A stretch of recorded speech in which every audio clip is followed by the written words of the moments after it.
From the mountains of central British Columbia to you listening around the world, this, my friends, is Spaced Out Radio.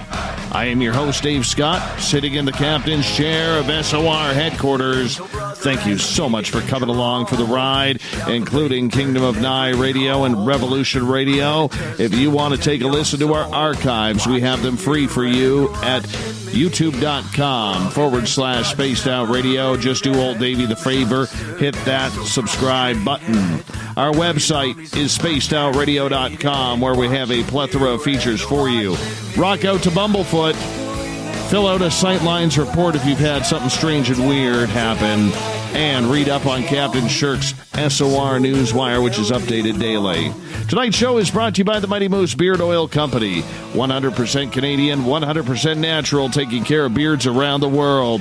Visit MightyMooseBeard.com. Don't forget to use promo code SOR 2019 today.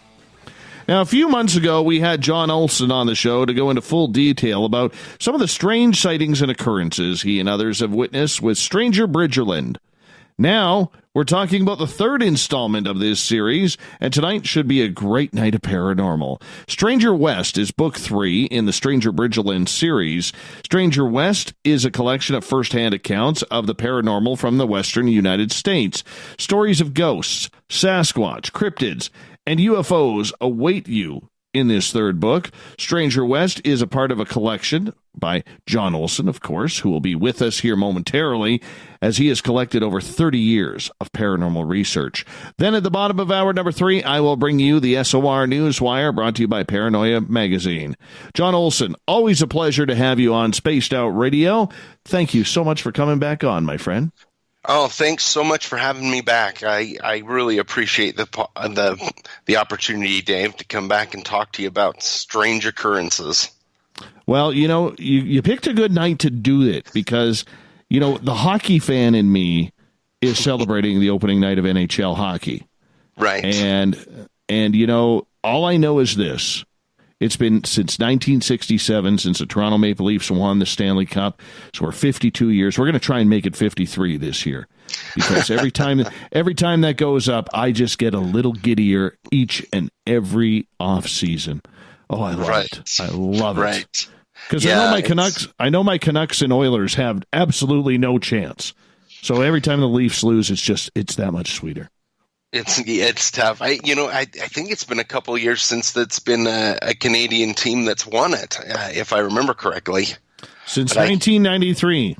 Yeah, 93. Yeah, so that's quite a while. So, but you just never know at the beginning of the season. So, well, what's paranormal about this? If you want to talk hockey and paranormal for a second, is the Montreal Canadiens back in 1993 were the last NHL team in Canada to win the Stanley Cup.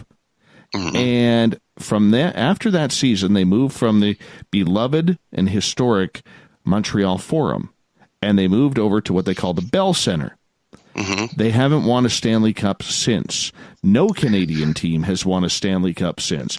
So I've actually been trying to get this paranormal team on from Montreal because they are actually trying to move the ghosts of the Forum over to the Bell Center to break the curse. Yeah, that's a good idea, actually. It's amazing to me, whatever sport, whether it's hockey, baseball, football, a lot of people believe in curses and believe in, good luck charms and I've known friends who wouldn't watch a game that was really important because they're like, oh, if I watch, they'll lose. And, so it runs really deep in sports culture. So. Oh, absolutely. And I'm a big fan of it. I absolutely love the rivalries and the superstition that go along with sports. I really do. But we don't have you on here to talk hockey all night, and I could do that. I totally know. And, right. And, being a former sports reporter and hockey reporter, it was part of my job, so it's very easy for me. But right. We're here to talk about you. We have a bunch of new listeners since the last time you were on the show. I would absolutely love to know how you got into the paranormal. So, when I was younger, I grew up in a home in northern Utah, and it was over 100 years old when I was living in it. And by the time I was 8 years old, I realized that there was something going on in the house that wasn't like my friend's house. And my sister, who is 4 years older than me, and my brother, who is a year younger than me, started talking about the occurrences that were going on there. And it got me really interested in the paranormal. And at the time, my parents were very adamant that we not talk about it outside of the home. They were okay if we talked amongst ourselves, but they were really afraid at that time that people would think we were crazy. Growing up in a small town, it's easy for people to gossip. And so because of that, through my younger years, I spent a lot of time researching anything I could get my hands on about the paranormal. Read every book I could. I remember anytime I could find the television show In Search Of, that was one of my favorite shows to watch because I just loved the paranormal. And as I got older, and friends of mine would come over to the house when I was a teenager, and they even had experiences of their own going when they came to my house. It got out that my house was haunted, and people started having me share my stories about the house at parties and dates. And before long, by the time I was 17 or 18, I had people coming to me telling me their paranormal stories. And so I started writing them down, and I started interviewing people and having friends, direct people to me. And it just started from there with all these paranormal stories that I've gathered throughout the years. Mm-hmm. Did you ever look at, John, the fact that your family was different growing up in a haunted house, or that you were, going to disobey your parents and say to your friends, yeah, I got ghosts in my house? I think by the time I was a teenager, you got that little rebel in you anyway, and you're going to do, whether your parents want you to or not, you're going to talk about it, or you're going to go out on a limb. And so by that time, my parents weren't necessarily more open, but they were less, chastising about us talking about the paranormal and the things that went on in our house and telling the stories. One of them, as little kids, one of the first things I remember was hearing heavy footsteps on the stairs in the house that went from the main floor to the second floor up where my bedroom was. And so we kind of coined the term the stair monster. And so ever since then, we've kind of referred to, all of the goings on in the house to the stair monster. But as time has gone on, my parents have gotten much more open about what's going on in the house, and in fact, to this day, they still live in the same home, my parents, and even to this day, my parents still have experiences in the home, and my dad will call me and talk to me and tell me about what's been going on, and even myself going to visit every once in a while, I'll have an experience in the home to this day. So it's definitely not like it was when I was little, and it was kind of taboo to talk about. Have your parents always been silent, even after the kids left the house? They've been more open, at least with us kids, they've been more open. And obviously, when I wrote my first book about 3 years ago, I had to be honest and say, hey, I am going to write my book. I'm going to tell about the stories that happened to me. And they've been okay with it. And in fact, my mom always asks me, I need another book. I'm going to give it to a friend, So they're much more open about it now and talking about their experiences that they've had in the home. How is it to grow up in an open, haunted home where everybody in the family knows it's happening? There's a lot of people out there who don't know what that's like. Maybe they lived in a haunted home and they didn't know about it, or maybe they just didn't have anything spooky going on. It was really interesting because since it was happening from when I was very little, I remember having very rare times where I was actually afraid of whatever was going on. It was actually more curious and kind of exciting. And so, growing up in a house like that, it was really interesting because my sister and brother and I have always been excited to share the stories with each other and say, "Oh, did you hear? I got to tell you what happened." And growing up, it led me into interviewing more people and eventually writing books. With my sister, she went on to have a paranormal group that did investigations for a while, and she has a YouTube channel now where she talks about the paranormal, and so it's really kind of influenced both of our lives growing up, and it's kind of been a good thing. Because not only for us to be able to grow up in that situation and not be afraid, it's helped us, help people who have run into these certain, whether they have a ghost in their house or they've had an experience and they need to talk about it, and help them be able to open up and feel more secure about their own experiences. Mm-hmm. Who was attacked more, or who had more experiences growing up?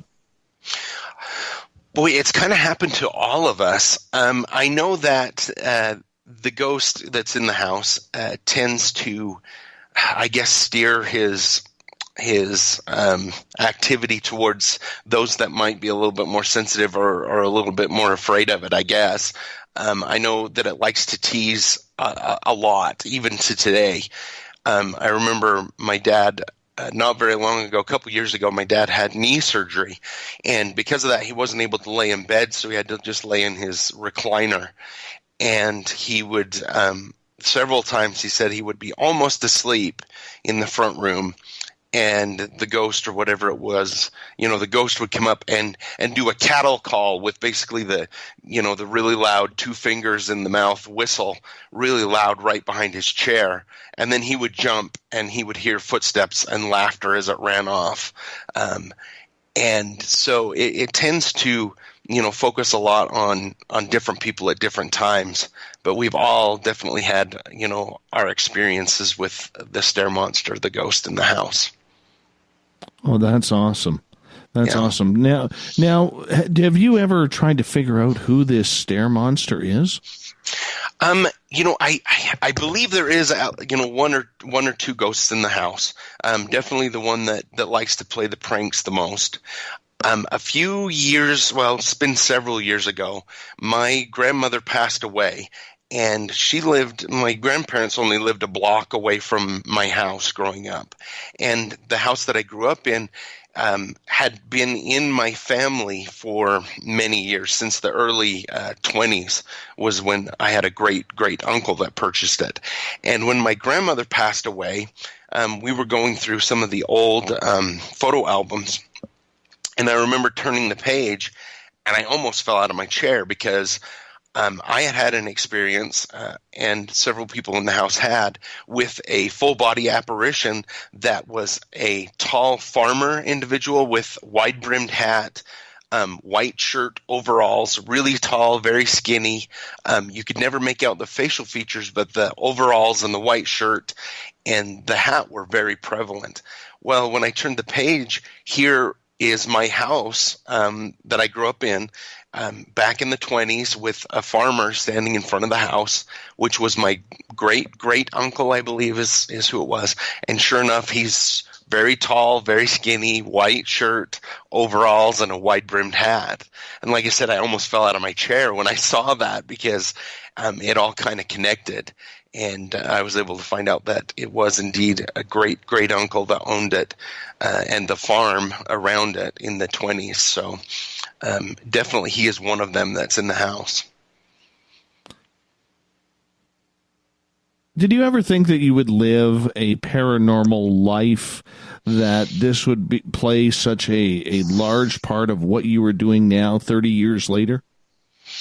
I didn't until, I always gathered the stories and I always interviewed people, but for a really long time, I didn't think that I would be, I always kind of wanted to write books, but I wasn't sure whether that was going to happen. But I actually remarried about 5 years ago. And my wife, when I married her, I explained kind of what I did, aside from my regular job about interviewing people, and she saw the stack of, stories that I'd collected, and she's like, well, what are you going to do with them? And I'm like, well, I want to write a book someday. And she goes, no, you're going to write a book now. And I said, okay. And she's been so supportive and so just wonderful about it, and helping me on my journey with writing these 3 books. And since then, it's just kind of snowballed with the ability to find more people and interview them and be able to talk to great people like you and just have the paranormal be a part of my life. It's pretty fascinating.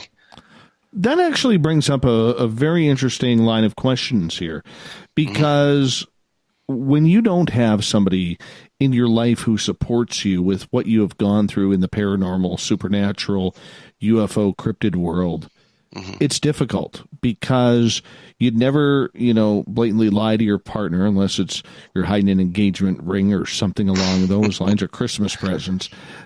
But it's difficult to not tell them. This is something that for a lot of people is very impactful, very traumatic, whether it's positive or negative. How did you go about having that conversation with your wife when you guys first met? It was really interesting, because you're kind of nervous at first when you talk to him, because, I really, really, loved my wife at the time. She was just my girlfriend at the time. And, before we got married, and I obviously wanted to tell her that, that was part of my life before she was able to make a decision whether she wanted to marry me or not. But you're really kind of nervous about it. But, she was so open and, genuine, and talking about my experiences growing up in the house and everything like that. She was just so positive about it, and it made things so much easier. And honestly, without her help and support, there's no way I would have been able to write these 3 books. I wouldn't be where I am today, without her support. So yeah, definitely having somebody in your life that believes you and understands is amazing. Now, is your wife an experiencer too? She had her own experience with actually the ghost at my parents' house. At the beginning of this was 2 years ago, actually. We sold the house that we had, and the home that we were going to move into fell through. So we were going to be about a month without a house, and we were just going to move into an apartment. And my parents said, no, stay in the upstairs, save a month's worth of rent. And we talked about it, and we said, sure. And, my wife was like, yeah, but, I'm a little nervous because of all of the stories. And I said to her, if I say out loud that you're nervous and that you would like to not be bothered, then he won't bother you, the ghost. And so I did that. And sure enough, for the first 3 weeks, nothing happened. And my wife and I were folding clothes, and we were getting ready. We were about a week from moving out of the upstairs.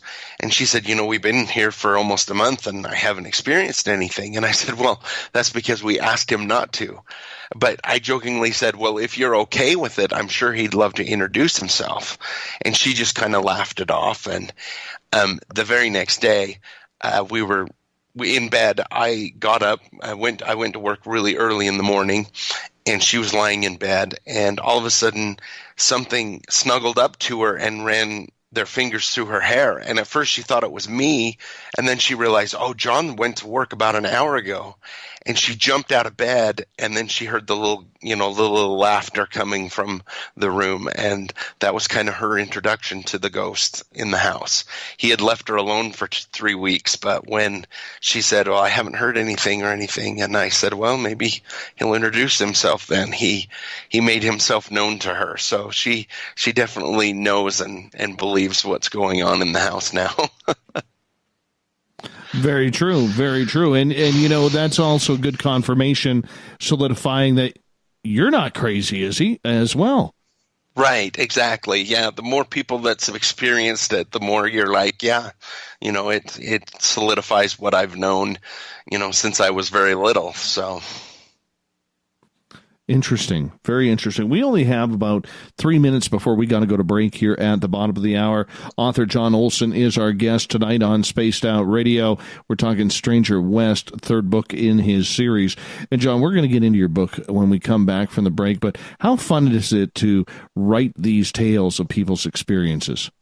Oh, I love it because I get the opportunity to interview people and hear their stories, and I'm always amazed at people's stories because, there's always new things that I hadn't heard of or I'm able to research, and it's just, to me, it's like a kid in a candy store every time I get to interview somebody. So it's just been a really great opportunity for me. I know you grew up in a paranormal home, but are there other areas where you have interest in? I've interviewed people from, UFOs, Bigfoot, cryptids, and it just seems to be all of the paranormal. I just really enjoy all of it. I've interviewed people who've had what I call glitches in the matrix. It all just seems to, resonate for me. Nothing in particular, just all of it. I really enjoy talking to people about their stories and getting to know new experiences through other people. It's just kind of a fun experience every time I meet somebody new with a different story. And that's a good one because, everybody's stories, everybody's experiences are so different. There's not a lot that's the same, even similar, to try and get some sort of catalog going on of what is truly going on. Do you prefer, on that note then, sticking with the paranormal because you're more familiar with it, or do you like venturing off into cryptids or UFOs? I like all of it, honestly. I love all those kind of different stories. It seems like, when I interview somebody with a cryptid story, then, I'm fascinated with it, and I'll try and do research to try and back up what they have experienced or connect it to something in folklore or something like that. And so I'm just really wide open when it comes to the paranormal and all of those experiences. That's awesome. But come on, Bigfoot, aliens, give us a little tease here. Yeah. I've interviewed several people who've had UFO experiences. I haven't interviewed anybody so far in my books that have met aliens necessarily, but definitely UFOs. And with Bigfoot, it's so interesting for me because I interview people. They have real experiences, and yet, there's footprints and this and DNA, and people are searching, but you're like, there's got to be something else there. It's got to be something else there. So. Absolutely. John Olsen is our guest tonight on Spaced Out Radio. We're going to get into Stranger West coming on up. Your questions in hour 2. Lots of show to go here on the Mighty SOR.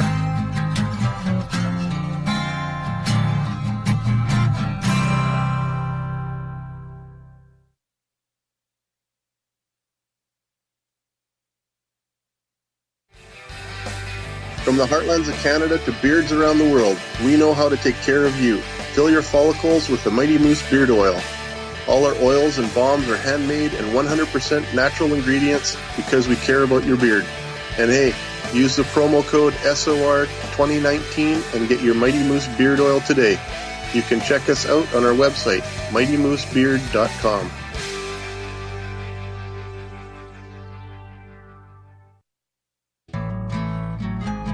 Looking for a place to advertise at a very reasonable cost?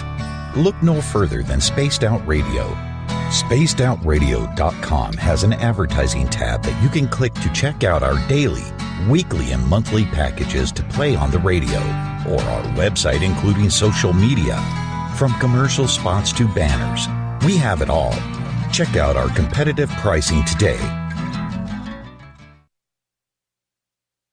Hello, this is your guitar man, Ron Bumblefoot THAL, and I have to tell you, I love the response I get for Little Brother is Watching from Spaced Out Radio fans. It's amazing how music can inspire and make people think deeper about what's going on in the supernatural world. You can head over to my website, bumblefoot.com, to check out my music, my guitar workshops, my touring, even check out some of the hot sauces that I'm working on. And make sure you keep on listening, because with Spaced Out Radio, you know Little Brother is watching. Finish off your weekend and kick off your new week with me, Everett Thiemer, right here on Spaced Out Sundays. I'm going to bring you great guests, a little bit of snark, and plenty of information to think about. But don't worry, there's going to be plenty of woo as well. We are going to hit everything in the paranormal and supernatural, including the odd psychic Sundays. So tune us in on Sunday, 9:06 p.m. Pacific, 12:06 a.m. Eastern, right here at spacedoutradio.com. Heading to Vancouver and looking for a night on the town?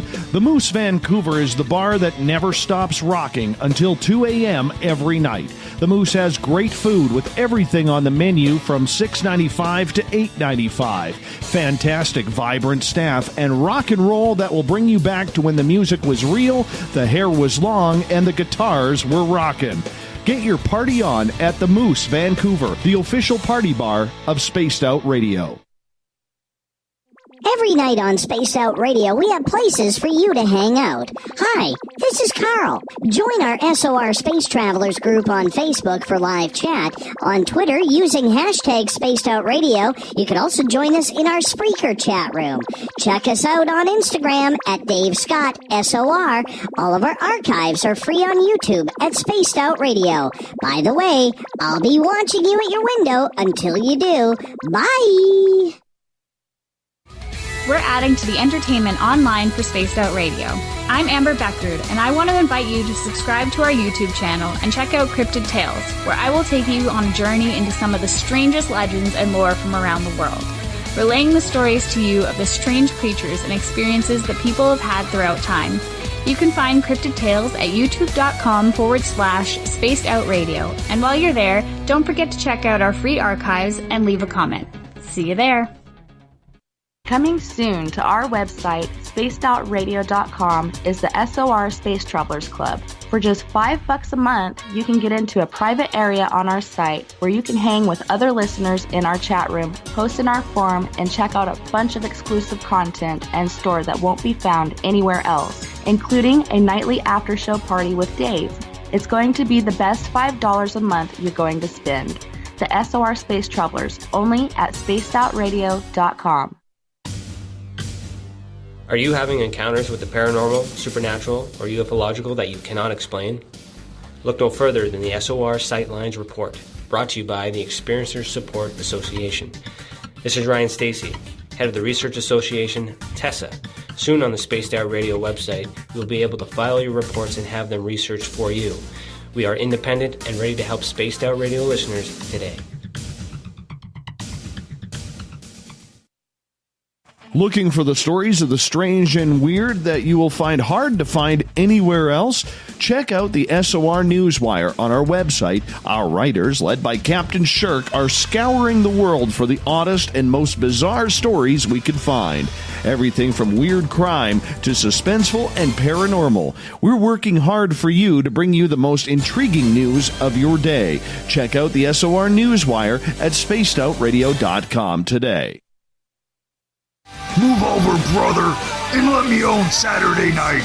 This is Rich Giordano, and I'm inviting you to tune on in to Spaced Out Saturdays starting at 9 p.m. Pacific, 12 a.m. Eastern, where I'm going to bust open the lids on everything paranormal. Why? Because we want answers, and I'm the guy who's going to deliver those answers to you. Join the chat rooms, and we'll see you this Saturday. Just be there. No, really. Hi there, this is Geraldine Orozco from San Francisco's Bay Area Meditation. I invite you to join me the first Tuesday of every month with Dave Scott for Spaced Out Radio's The Spiritual You. In this fast-paced world we live in, it's time for you to take some time for you. We'll cover every possible subject from powerful meditation to healing techniques to your own intuition and spirituality. So come join us for The Spiritual You.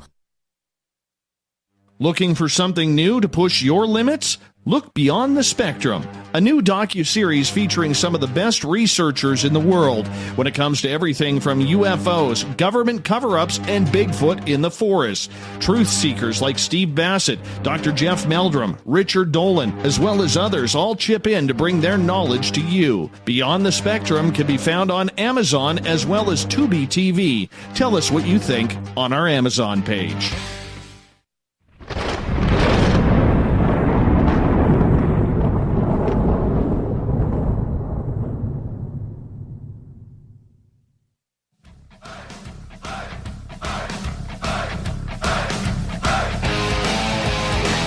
Welcome back to the second half hour of Spaced Out Radio. Tonight, I am your host, Dave Scott, sitting in the captain's chair of SOR headquarters in the frozen Canadian tundra. Thank you so much for keeping me warm tonight.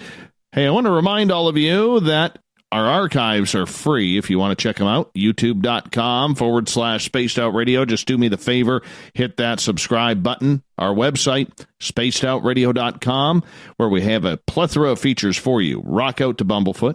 Fill out a Sightlines report if you've had something strange or weird happen. And, of course, you can always read up on Captain Shirk's SOR Newswire. We got much more coming very, very soon. The light is at the end of the tunnel, as they say.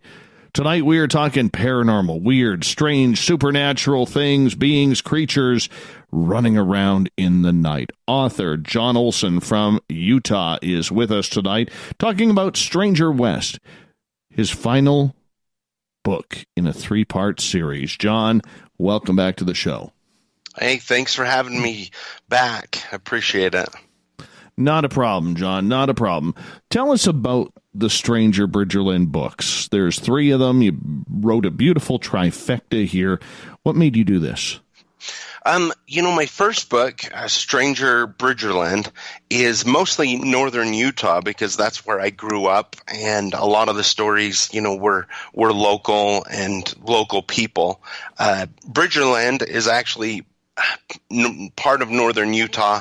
Is what they kind of nicknamed northern Utah because it was originally kind of explored by Jim Bridger, who was a trapper and helped the pioneers coming across, learn the terrain. So they kind of nicknamed it Bridgerland. So I decided, to name my first book Stranger Bridgerland because it was that area.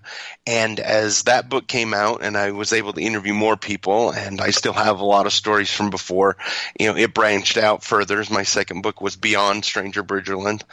And my new book, Stranger West, I called Stranger West because it's got stories from all over the western United States. I've got stories from Colorado, Wyoming, Nevada, Idaho, Montana, Oregon, and one that's right there in part of California. So it branched out quite a bit.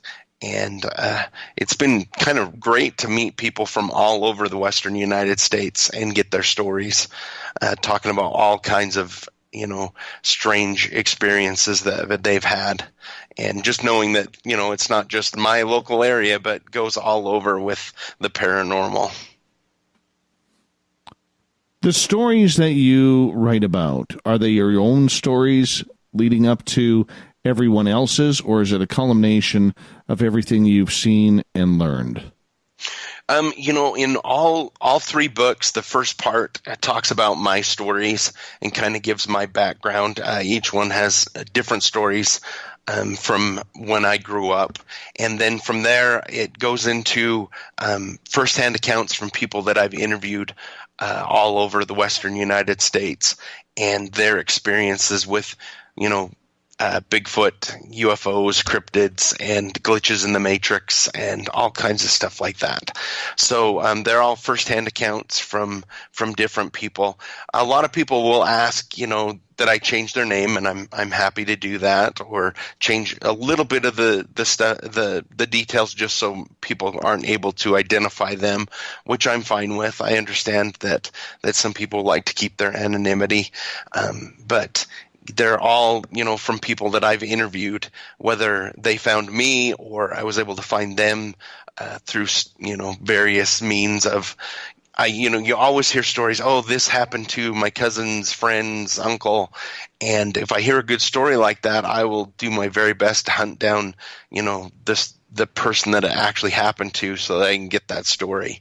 Because I just really enjoy hearing all kinds of paranormal stories from all over the Western United States and from all over. Yeah, I can totally see that. And for some, whether it's their career or their church or whatever it may be, their position in the community, they don't want their names getting out there. Have you noticed a lot of that in regards to people's anonymity? I find that a lot more of it, people will say, I work at this place, or, it's, but a lot of it is, their status in the community, or, whatever it may be, that the organization that they're in, whether it's the church or their business that they're in. And they're like, yeah, I'd just rather people don't know that side or know that from me, but I still want to share my story. But I find that, the further along we're getting, with the television shows coming out, with the ghost hunters and it seems to be more open and people are more apt to share their stories. It's amazing to me, even to today, how I'll start interviewing somebody and their story always starts with, I'm not crazy, but I had this experience, and and so there's that stigma that I think some people have a hard time getting past. And even me, even my story, once I finally wrote my first book and it was out there, there was a little apprehension that, there are people out there that don't know this side of me and they're going to get to know that. But it was amazing that, I didn't lose any friends and nobody's called me crazy or anything like that. It's a lot more open than you might think out there. Right. And that's what you could only hope for, because for a lot of people out there, it isn't a very fun time. It's not. I know in my area, there are very strict Christian families around here who would dare not mention a thing to their fellow church folk that their house is haunted or one of the members of the family is being visited by extraterrestrials. I mean, this is just stuff that, the reputation within the community or around your peers is so much more important than trying to figure out what is going on in your world.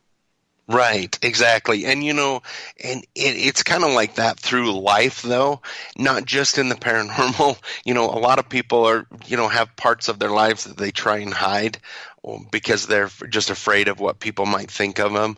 And I try and explain to people that part of the reason I write these books and that I share my stories is that people can understand they're not alone. They're not crazy.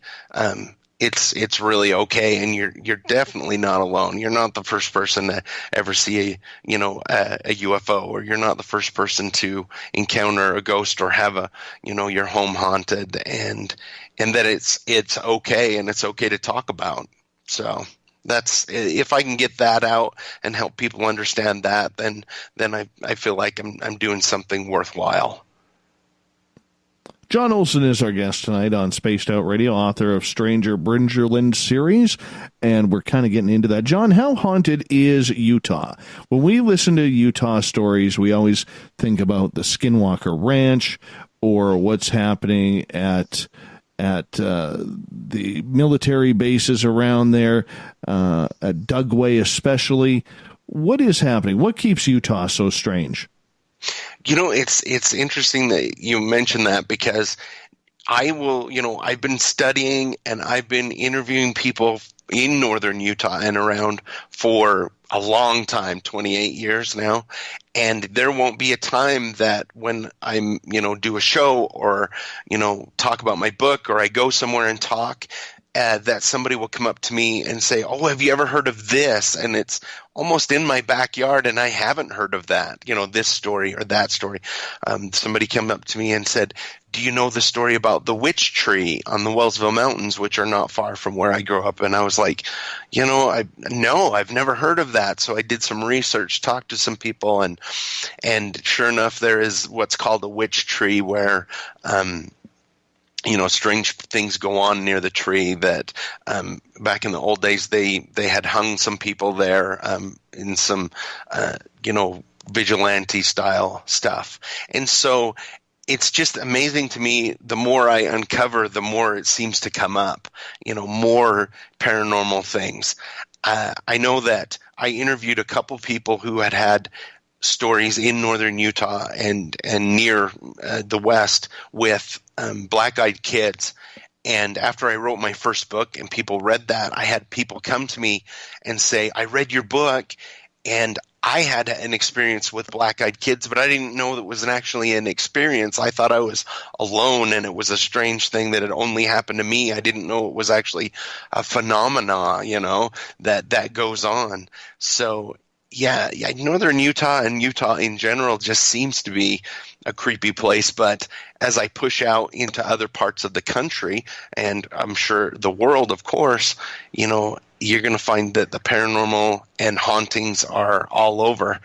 I know that, I have cousins in Europe, and I tell them that I'm a little jealous because they seem to have, centuries more, ruins and castles there than we do, that their hauntings may go back further, but with the Native Americans and everything here, ours goes back really far too. So it's just amazing.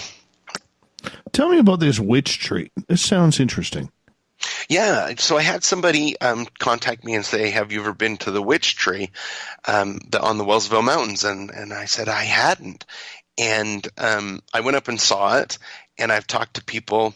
And apparently, it's folklore. A lot folklore is connected to it with people, having done, lynchings or something there. And I'm not sure exactly how it got the name the witch tree. I interviewed somebody that I haven't written the story yet, but she told me how her and her friend wanted to go up and see it, and they went up at night so that it would be scary. And they drove up near it, and their car stopped. The lights went off. They couldn't get it started. There were strange things going around. They could see what they thought were people walking through the woods and keeping an eye on them. They were really afraid. And all of a sudden their car came back on and they were able to drive out of there. And I've heard that there is, strange things like that go on up there. It seems to be a kind of a weird, dark presence associated with this tree. But it's really fascinating to me that all the small towns and wherever you go, there are, stories like this about different places in the town. People know about which houses are haunted or which buildings, or, a lot of folklore, which I love folklore as well, because I believe that it's steeped in history and true stories that get told over time and may get twisted a little bit, but the vein of the stories are definitely rooted in truth. So this is definitely one of those. I'm still doing some digging to find out some history on it, some good solid things that I can get my hands on, and so that I can write about this witch tree. Are people getting cursed or possessed there? I don't know of any possessions, but I do know that there are like shadow creatures that seem to stay near that area, that people have trouble with their vehicles in that area, and definitely have a feeling of dread and despair when they visit it, especially at night. And like I say, there's true stories that happen, and then folklore, and so I like to dig in and try and find at least 2 or 3 good true stories about it, and find the best one so I can put it in my story. And whenever anybody brings me a story and I interview them, and it's a creature or an area that I don't know that much about, I'll try and dig in and see if there isn't a connection to, Native American lore or like I said, folklore stories about that area or that creature that they saw, and try and do my research after the fact to try and just anchor it to something. And then I like to get back to them and say, oh, this is what I found out about the area that you had this experience. And so they kind of feel like they're not alone and they weren't imagining it. And so that they're able to anchor their experience to something as well. John Olsen, our guest tonight on Spaced Out Radio. We are talking Stranger West, his latest book in a series of 3. John, in regards to this witch tree that people are having some paranormal activity, you mentioned shadow people. Are there witches there? I'm not that I'm aware of, and where it got the name the witch tree, I'm not sure. I know that on the other side of the valley, in Logan Canyon, there, ever since I was younger, growing up, they spoke of a witch that lived up the canyon. Her name was Witch Hecada, and I heard all kinds of stories that had happened to people associated with this witch.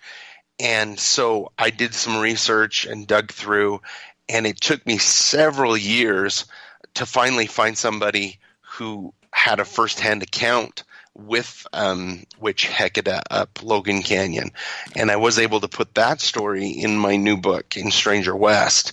And then, I went through and did some research there. So, there is some stories of witches in the area, but as for why that tree itself is called a witch tree, I'm not quite sure, other than its look, I guess. But again, I'm still doing some research on that myself to try and find out where the name came from for that particular tree being called a witch tree. But it's definitely interesting, the stuff that I dig up when I go searching. Well, we're going to move on here because I do want to get into your book, Stranger West, tonight. Mm-hmm. And, this is a book that's 29 chapters long, and you kind of break it down right around the entire field, from Wendigos to UFOs to Sasquatch and to ghosts and witches that are hiding around every corner. Mm-hmm. That had to be fun to compile all of these stories. Yeah, it really was. Like I said, I love all things paranormal, and so I really don't turn down much when it comes to people, bringing me their stories. So far, I haven't put in a lot of story. Well, I haven't put any stories in for certain things that, for example, witch boards or Ouija boards. I've kind of avoided that just out of my own personal beliefs of that's not necessarily something I would like to mess with. And so I've interviewed people who've had experiences with them, but I haven't put them in my books. But other than people who have gone out looking for, I would call trouble, I guess you would say, a lot of the stories I have that I put in my books are mostly people who weren't necessarily looking for the paranormal, but the paranormal came looking for them. And it covers all aspects of the paranormal. Mm-hmm. All right, well, let's start off with a few stories, because our audience loves stories, and I would love for you to break them down. Let's go off to Chapter 3. We'll kick things off there. Tell us about what it's like haunted in Boise, Idaho. Yeah, so I interviewed this lady who she had purchased a home in Boise, and when she first purchased it, it was a little bit cheaper than some of the other ones in the area, and she wasn't too terribly worried about it at first. But as she started, moving into the house, there were some strange things that started going on in the home that kind of that frightened her. There were cupboards banging. There were things going on in the home that didn't make sense. And one night she was visited by this ghost. And after a while of having this this ghost in the house, and her finally realizing she's not crazy, it's something that's going on in the home, she realized that the woman that had owned the house before had been moved to a retirement community against her will and had passed away there. And she'd figured out that this woman had basically come back to the home, and that she kind of had to stand up to the ghost. What she talks about a lot is standing up to the ghost and saying, this is my home.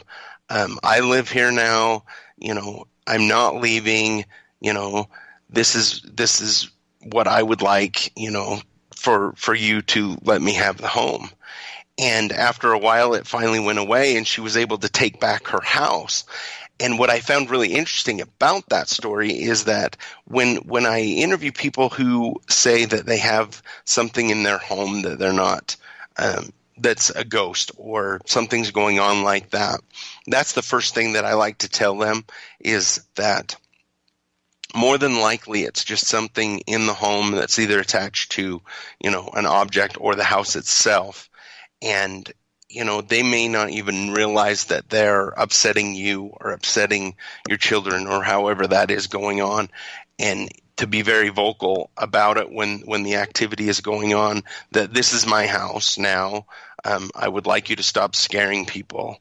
But it was really interesting to interview her and talk about how she went through her feelings of being, terrified in the house, and talking to a friend, and just the things that were going on,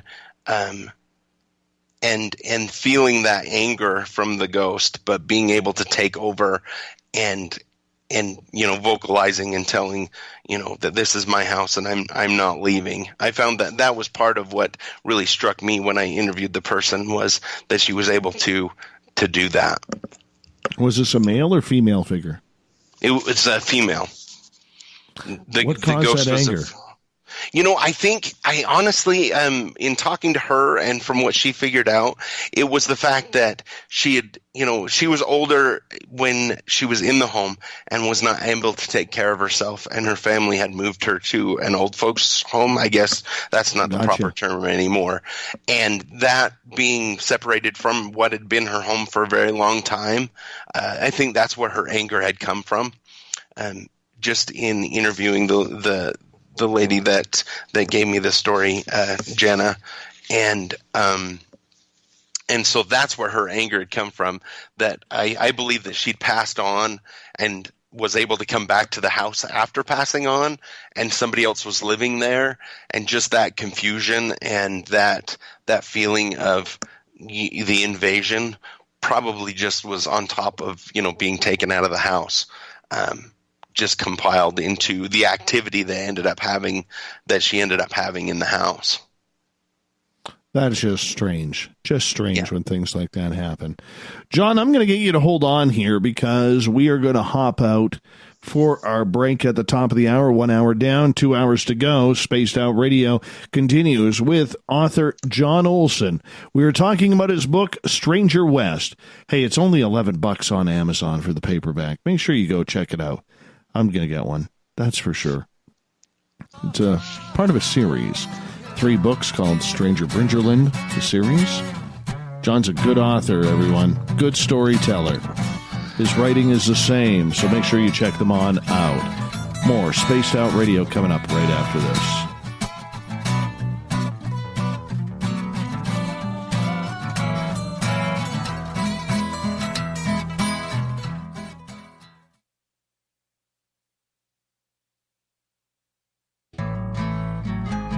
Looking for a place to advertise at a very reasonable cost?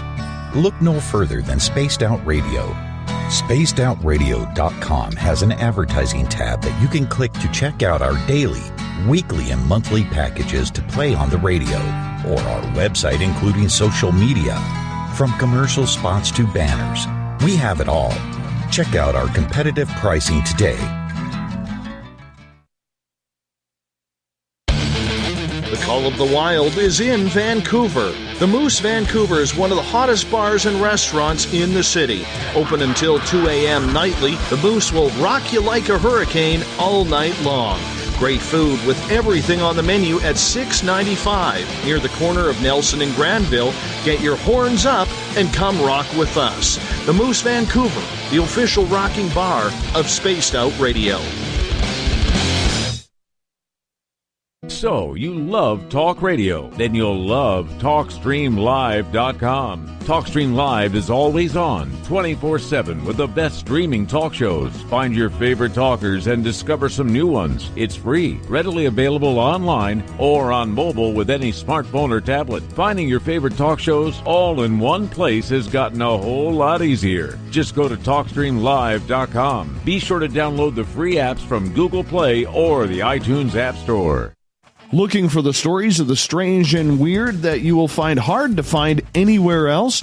Check out the SOR Newswire on our website. Our writers, led by Captain Shirk, are scouring the world for the oddest and most bizarre stories we can find. Everything from weird crime to suspenseful and paranormal. We're working hard for you to bring you the most intriguing news of your day. Check out the SOR Newswire at spacedoutradio.com today.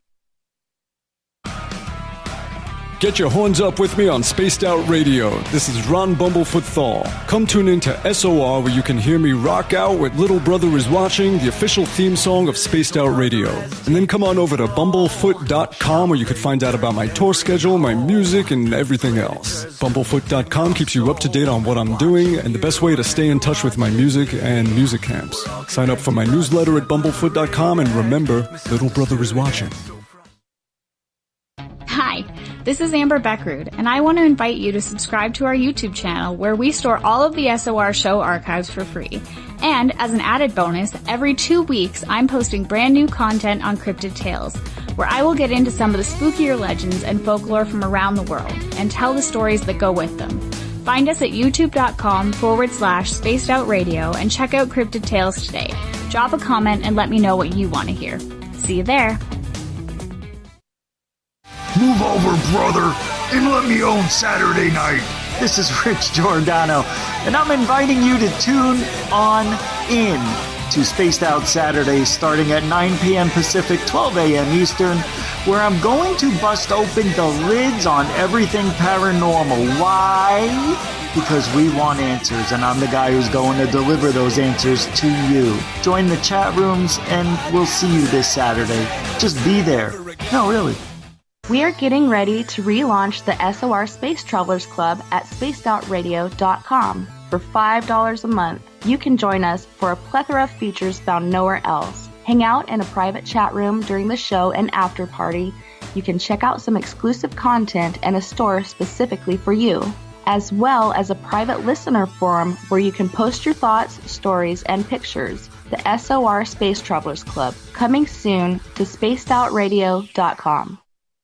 We're bringing you something new to the documentary world. Beyond the Spectrum will take you on an historic tour of topics like no other. Sasquatch, UFOs, government secrecy, and more, keeping you on the edge of your seats through the eyes of legendary truth seekers like Steve Bassett, Richard Dolan, Dr. Jeff Meldrum, and Jack Kasher. Head on over to Amazon Prime or Tubi TV and check us out. Please leave a comment for the filmmakers on their film's Amazon page. You hear footsteps in the empty room above you. A rocking chair begins rocking by itself. Don't be afraid of the things that go bump in the night. Reach for Spirit Storybox, the iPhone app the Huffington Post UK called the only ghost hunting app you will ever need. Spirit Storybox. The spirits are telling their stories. Are you listening? A little bit of science, a little bit of skepticism. Add a dash of snark and you have the makings of Spaced Out Sundays with me, Everett Thiemer. Together we will look into the reality of the paranormal with an open eye and rational thought. Oh, did I mention there'll be plenty of woo as well? Your time spent with Spaced Out Sundays will make the night even better. The chat rooms are open, 9:06 p.m. Pacific, 12:06 a.m. Eastern, right here at spacedoutradio.com. Come hang out with Spaced Out Radio, where we own the night. This is Carl. You can follow Dave on Twitter at Spaced Out Radio, and during the show, use the hashtag Spaced Out Radio to chat with us live. On Instagram, at Dave Scott SOR. On Facebook, give our page a like, Spaced Out Radio Show. SOR archives are free on YouTube at Spaced Out Radio.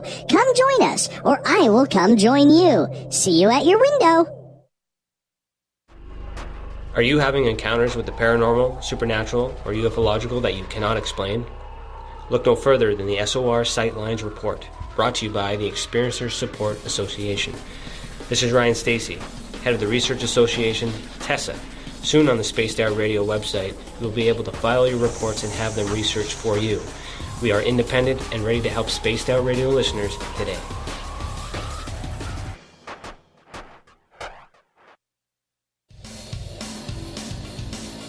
We all know on Spaced Out Radio we love a good beard and mustache, so why not take care of your facial hair with Mighty Moose Beard Oil?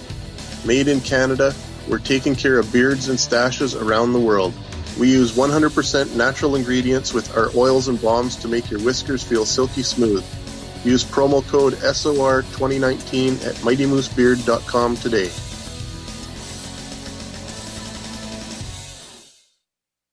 Visit purpleplates.com today. For over 40 years, the Purple Energy Plates have been delivering amazing results for their many customers. Inspired by the great genius Nikola Tesla, the harmony, healing, and energetic effects of the plates have proven over and over to be beneficial and often miraculous to thousands of customers. Check their site for daily specials and choose from their many energy products. You won't be sorry. Visit them today at purpleplates.com. You're listening to Spaced Out Radio with Dave Scott. Follow Dave on Twitter at Spaced Out Radio and on Facebook, Spaced Out Radio Show. Hour number 2 of Spaced Out Radio is underway tonight. Packed chat rooms, packed on Twitter at hashtag Spaced Out Radio. Good to have all of you with us. I am your host, Dave Scott. Thank you so much for joining. We welcome back everyone listening in on KZFX 93.7 FM in Ridgecrest, California, KDUN AM 1030 in Reedsport, Oregon, WQEE 99.1 FM in Newnan, Georgia, UPRN 107.7 FM in New Orleans, and down in Dangerfield, Texas, KDNF AM 1560. We are also on digital on Kingdom of Nye Radio and Revolution Radio. Great to have you with us. Don't forget, you can check out all of our archives for free at youtube.com/Spaced Out Radio. Just do old Davey the favor, hit that subscribe button. The Desert Clam has set the password for tonight in the SOR Space Travelers Club. Fadoodle. Fadoodle is your password. Use it wisely, Space Travelers, as the Clam sets the password each and every night right here on Spaced Out Radio. Our website is spacedoutradio.com, where we have a plethora of features for you. Rock out to Bumblefoot. Do a little shopping soon at our brand new Spaced Out Radio store, which is coming. And you can read up on Captain Shirk's SOR Newswire and so much more. We introduced John Olsen tonight. He is the author of the trilogy Stranger Bridgerland. We're talking about his latest book tonight, Stranger West, that just came out. You can find it on Amazon. John, welcome back. Oh, thank you so much for having me. Not a problem. We absolutely love it. So I'm kind of stalling here because my mouse on my computer is acting like a complete moron tonight and just does not want to work properly. I think it's my mouse pad. I'm going to have to get a new mouse pad, I think. Yeah. I think this one's worn out. That's what I think. It could be. But, yeah. But we're going to continue on here. We're going to continue on. You know, you talk a lot about ghost stories, but, you know, this one really, really interests me. Chapter 7 of your book you call Cadillac of Fear. Oh, yes. So I interviewed this person. She actually came to me through another person who had shared a story with me. They said, oh, my daughter has a story that happened to her. And so I was able to interview her and talk to her. And she had stayed up late at a friend's house about a town over. This happened in Cache Valley. The town she was in is called Smithfield, that she was visiting a friend, and they'd stayed up really late, and she was going to go home. It was about 2 a.m., and at the time and even now, it's kind of a smaller place, smaller town. So at 2 a.m., there's no traffic whatsoever. Nobody's out and about. And it's a 4-lane road that she was backing into to leave. And so she checked the road. Nobody was coming. And she backed her car back and then started going. And as she did, all of a sudden, the inside of her car lit up with two, headlights from another car. And she was really startled because she didn't know where this car had come from, because she had checked several times before backing into the road and going. And the car was really close to her rear end, and she thought maybe they were just mad she had cut her off. She didn't see them. And so she pulled into the slow lane, and as she did, the car pulled in behind her and stayed close and just lit up the inside of her car. And she was really nervous because she's all alone. It's late at night. She doesn't know. She's like, oh, maybe, this is an angry person. She's not sure what's going on. And so she decides she's just going to try and get home. And as she's traveling, finally the high beams seem to come down off the car. And she looks in the rearview mirror, and the car seems to be glowing. And the person in the driver's seat seems to be glowing, even though she can't really see who's driving. The whole car had just a weird glow about it, and it seemed to be at first a white color, but then the car seemed to change colors and seemed to glow. And she was really kind of freaked out by this. And she kept driving and kept going, and she would speed up and slow down, and the car stayed right behind her. And she realized at this time, this isn't just somebody who's angry. This is something really strange that's going on. The car kept changing colors. It would be a bright red, glowing white. And as she approached her turn to turn off into the town where she lived, she lived in High Park, she slowed down. The car was right behind her. And as she made the turn, the car completely disappeared on her. She couldn't see the other car. She didn't know where it went. It just seemed to completely disappear. And she hurried home, pulled into the driveway, jumped out of her car, ran in the house, and nobody had followed her. Nobody was there. And she said that it was an old Cadillac. Her dad, always taught her about cars, and it was an old style Cadillac car that she recognized because of the configuration of the headlights and the grille and everything like that. But it was an extremely strange experience for her. She knows that it was nothing of this world. It was something from out of this world kind of a deal. And She told me that she had talked to a few people who, they hadn't personally experienced this car, but had heard of people who had experienced this car late at night between Smithfield and High Park. And she's the only one that I've actually been able to hunt down that's had that I can say this is a firsthand account of it. But it's definitely a story that's been out there that a few people have talked about. I think it's interesting that the car glows, that it changes color, and the person driving seems to even, glow in the seat. But I wasn't able to find any, history of a crashed Cadillac car in the area or anything like that. But I just found that to be a really fascinating story. Reminds me of Play Misty for me. Right. Yeah. Yep. It's all these weird, strange, haunted cars. I mean, I don't really get it, but right. Man, that would be freaky. That would absolutely be freaky. And a Cadillac of all cars. Right. Yeah, of all cars. That classic of a car, it's kind of cool.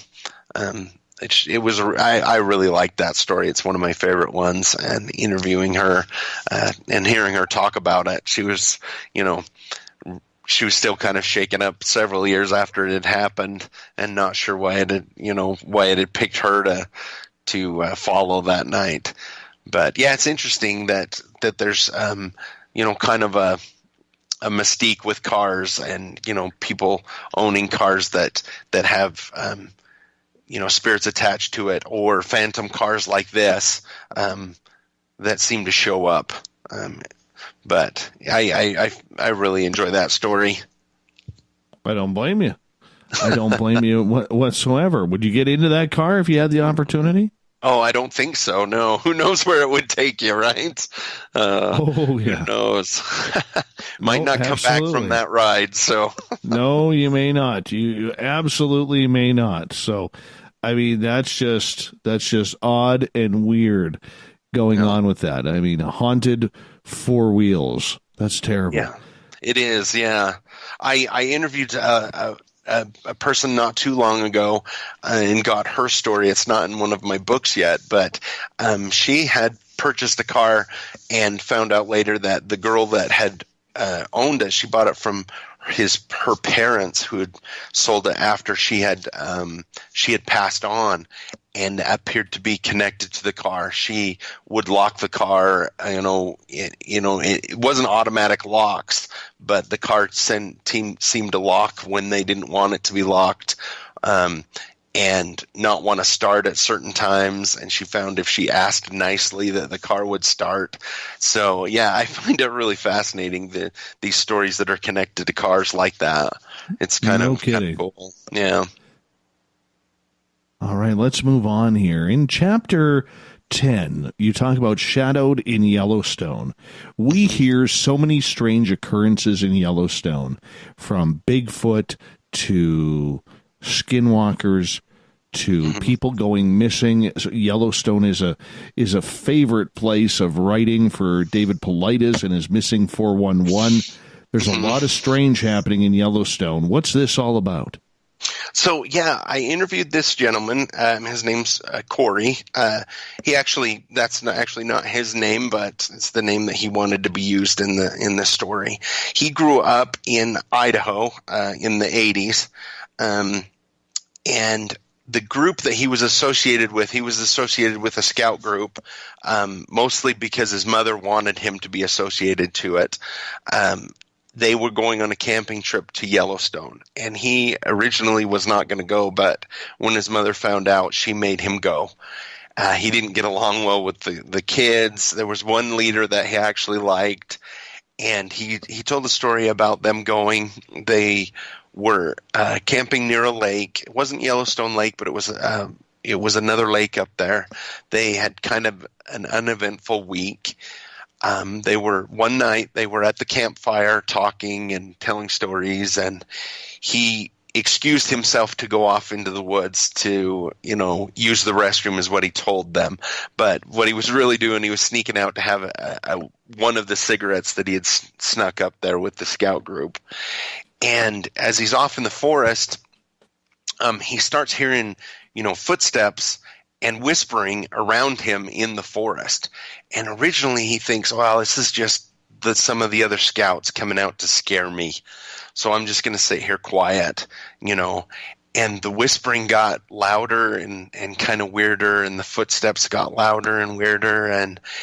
And it was a really bright night. I can't remember if it was completely full moon or not, but it was rather a bright night. And he caught some movement in front of him through the trees, and a really tall figure, shadow person, was walking through the trees down towards him and kind of peeking out from around the tall trees at him. And, he kind of really got scared, realizing this is not the scouts. This is something, really strange going on. And he pulled out his flashlight.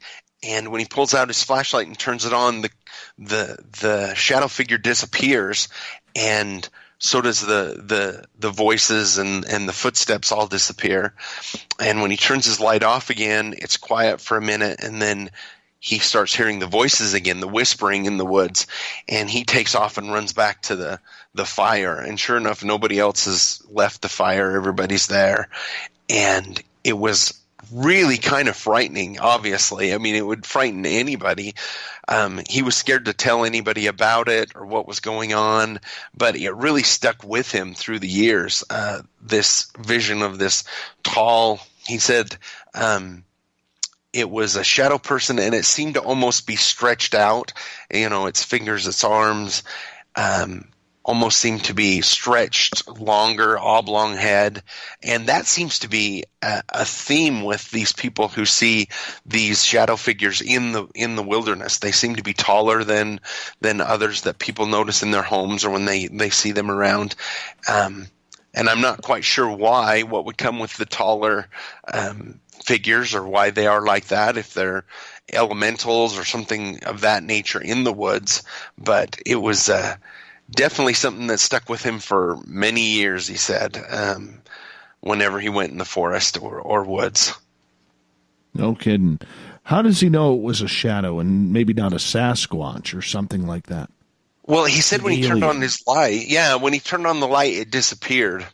It seemed to disappear with the light, and when he turned the light back off again, it didn't reappear originally. So, if it was close enough that when he turned his light on, if it had been a physical creature like that, he would have seen it.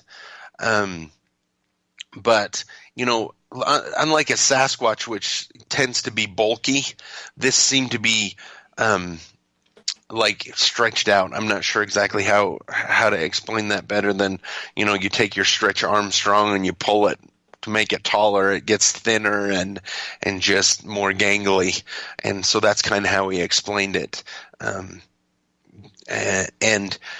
he didn't necessarily use the word shadow person, but when I talked to him and explained to him that he wasn't the only one who's seen them, and that's what they're called, is, generally speaking, shadow people, because they tend to just show up as a dark mass like that. But yeah, it's interesting when I interview people who have seen these creatures in the wilderness that they have a lot of the same explanation, jet black, blacker than the dark behind it, and seem to be stretched out. I just, find it interesting that people that don't even know each other and things like this occur, many, many miles apart, still, explain it very similar, these shadow people that they see in the mountains. Let's move on to another story, because this kind of jumps at you in Chapter 11, the Sierra Wendigo. Yes. So this is actually I have to say, this is one of my favorite ones, if not my favorite one. Definitely in this book. So I found this gentleman through someone else. He contacted me and knew that I was doing these interviews and getting people's stories. And so his name's Tyler. At the time, he was living in Sparks, Nevada, him and his girlfriend, and it was the early 2000s. And his girlfriend had grown up in a home that they did a lot of camping. And Tyler didn't do a lot of camping, and his girlfriend's name was Jill. And again, I had to change both of their names, but those are the names that we used in the book. But she finally convinced him to go camping. So they borrowed some stuff and bought some stuff and decided on a weekend to go camping. And they drove to the Sierra Nevadas west of Reno. And they really didn't have much of a plan other than they were going to find a place to camp. So they drove quite a ways into the woods back before, where they could be away from, everybody, and found a place to camp and set up camp. He said that he had a really creepy feeling when they first got there, but he attributed that to just the fact that he wasn't a camper, never really camped before, and he's out in the wilderness and it's new to him. But he didn't say anything to his girlfriend because he didn't want to seem, you want to try and be macho when you're around your girlfriend, I guess, and you're young, And so they, had dinner and watched the stars and went to bed. And the middle of the night, he wakes up to the sound of something walking towards their camp. And he's listening really closely, and he realizes that it seems to be on 2 feet and dragging something, almost like it was dragging its foot or something. And so he listens as it comes into camp, and he goes to grab his flashlight, and when he does, he knocks something off of the cooler that was right there and makes a sound, and whatever it is runs just out of camp. So he picks up the flashlight, and he unzips the tent and shines the light. And about 30 feet, 30 yards, not too far outside of camp, the light hits this creature, this thing. And at first, it's facing away from him, and it's naked, and it looks like a skinny guy. He said you could see all the bones in his back. It's really pale, and it's got a hand on the tree, and it's facing away from him. And his first impression, having grown up in cities, and is that it's a homeless person. So he calls out to it. He calls out, "Hey, what are you doing?" And it turns its head over its shoulder to look at him, and it was at this point that he just gets super frightened, because its hair is all, it doesn't have very much hair pulled from its head. Its eyes are sunken and black. Its lips are pulled back from its teeth, and its teeth are all black. He said it looked like a walking corpse, is how he explained it. And he lets out, a little bit of a scream, and it runs off. And at this point, he realizes his girlfriend's over his shoulder, and she's scared to death. She says, "What was that?" And he throws on his boots. They throw everything in the vehicle, breaking the poles in the tent and just everything they could possibly grab to throw in the vehicle, and they take off. And he realizes, Jill's sobbing, he's sobbing. It's just such a traumatic experience. They get lost trying to get out of there. They end up spending the rest of the night in the vehicle in an open space, so nothing can sneak up on them. And then they finally, when the sun came up, they were able to find their way out with the vehicle. After talking to him and doing some research and looking into it, I believe that what they ran into was a Wendigo, which is a Native American spirit creature thing that the Native Americans talk about when somebody turns to cannibalism. It's kind of created when that happens, to wander the earth, never fully being able to, be full and fulfill its needs. Kind of like Native Americans talk about Bigfoot, they explain it not just as a physical creature, but as a spiritual creature. It's kind of interesting how they explain that, but that's what I believe it is that they ran into that night, was a Wendigo. But it's such a frightening feeling that they went through. I can even only imagine being camping and running into such a creature out in the forest. It would be just frightening. I couldn't imagine. I would be out of there so fast. Yes. So fast. So fast, yes. When you see a Wendigo that close to you, they're lucky they didn't get attacked by this thing. Yeah, exactly. They're lucky that it ran off when he caught it in the light, and that they weren't attacked. He did mention he's never camped since then, and I don't blame him one bit. No way. That being your only experience with camping would definitely sour you on ever doing that again. But he did. It's been many years, but he says he can still clearly see it when he closes his eyes. This just horrible monster staring at him over his shoulder. That would be just so frightening. But like I say, it's one of my favorite stories, definitely from this book. No kidding.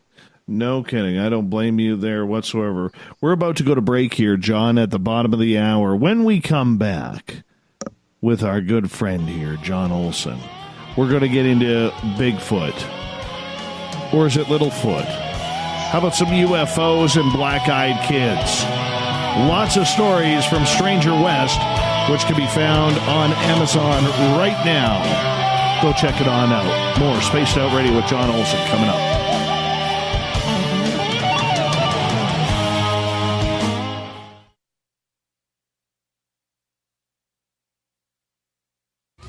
We're adding to the entertainment online for Spaced Out Radio.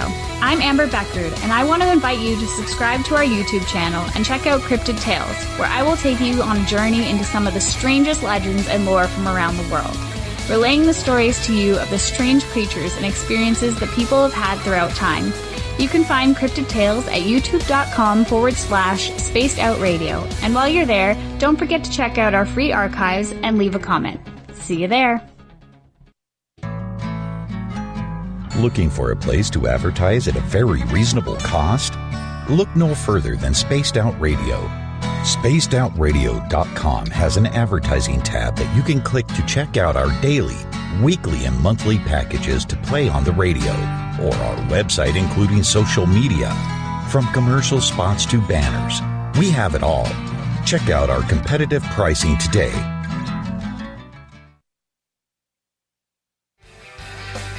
From the heartlands of Canada to beards around the world, we know how to take care of you. Fill your follicles with the Mighty Moose Beard Oil. All our oils and balms are handmade and 100% natural ingredients because we care about your beard. And hey, use the promo code SOR2019 and get your Mighty Moose Beard Oil today. You can check us out on our website, mightymoosebeard.com.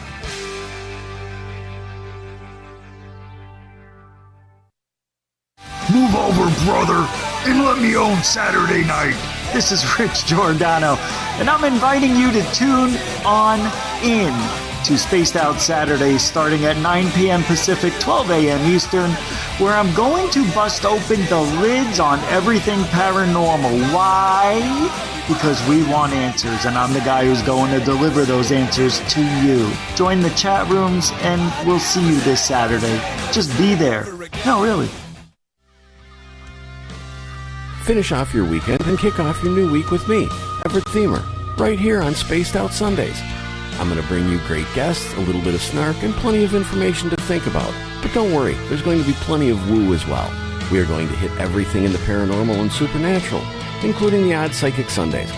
So tune us in on Sunday, 9:06 p.m. Pacific, 12:06 a.m. Eastern, right here at spacedoutradio.com. Coming soon to our website, spacedoutradio.com, is the SOR Space Travelers Club. For just $5 a month, you can get into a private area on our site where you can hang with other listeners in our chat room, post in our forum, and check out a bunch of exclusive content and store that won't be found anywhere else, including a nightly after-show party with Dave. It's going to be the best $5 a month you're going to spend. The SOR Space Travelers, only at spacedoutradio.com. We're bringing scientific thought to the paranormal. Hi there, this is Spaced Out Radio scientist Chris Cogswell. Join me, Chris Zuger, and Dave Scott the second Wednesday of every month, where we break down the who from the woo when it comes to everything paranormal. We'll investigate and try to bring sensible answers to those straight and sometimes outlandish questions people have. Hey, not everything has an answer, but we'll do our best. Listen in to Reality Paranormal only on Spaced Out Radio. Hello, this is your guitar man, Ron Bumblefoot Thal, and I have to tell you, I love the response I get for Little Brother is Watching from Spaced Out Radio fans. It's amazing how music can inspire and make people think deeper about what's going on in the supernatural world. You can head over to my website, bumblefoot.com, to check out my music, my guitar workshops, my touring, even check out some of the hot sauces that I'm working on. And make sure you keep on listening, because with Spaced Out Radio, you know Little Brother is watching. We're bringing you something new to the documentary world. Beyond the Spectrum will take you on an historic tour of topics like no other: Sasquatch, UFOs, government secrecy, and more, keeping you on the edge of your seats through the eyes of legendary truth seekers like Steve Bassett, Richard Dolan, Dr. Jeff Meldrum, and Jack Kasher. Head on over to Amazon Prime or Tubi TV and check us out. Please leave a comment for the filmmakers on their film's Amazon page. Heading to Vancouver and looking for a night on the town? The Moose Vancouver is the bar that never stops rocking until 2 a.m. every night. The Moose has great food with everything on the menu from $6.95 to $8.95. Fantastic, vibrant staff and rock and roll that will bring you back to when the music was real, the hair was long, and the guitars were rocking. Get your party on at the Moose Vancouver, the official party bar of Spaced Out Radio. Looking for the stories of the strange and weird that you will find hard to find anywhere else? Check out the SOR Newswire on our website. Our writers, led by Captain Shirk, are scouring the world for the oddest and most bizarre stories we can find. Everything from weird crime to suspenseful and paranormal. We're working hard for you to bring you the most intriguing news of your day. Check out the SOR Newswire at spacedoutradio.com today. Hey, this is Canadian Paranormal Investigator Mike Moore. The third Wednesday of every month, I'll be teaming up with Dave Scott to bring you Ghosts of the Great White North. Each month, we will bring on guests from across Canada to discuss their ghostly encounters. Canada is a paranormal hotbed with stories you've never heard, so we're going to bring them to you. So get comfy on your Chesterfield, grab a donut, and join us, eh?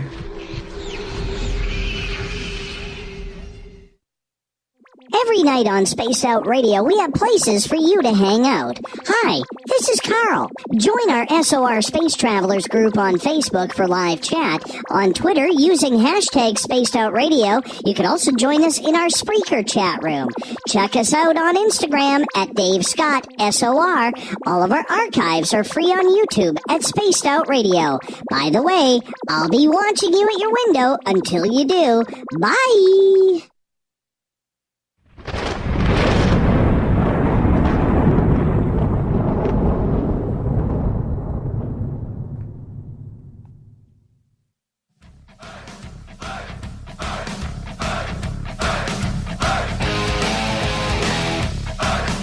We pass the halfway point of Spaced Out Radio tonight. I am your host, Dave Scott, sitting in the captain's chair of SOR headquarters. Thank you so much for being with us. I want to remind all of you, our archives are free at youtube.com/Spaced Out Radio. Do me the favor, hit that subscribe button. Our website, spacedoutradio.com.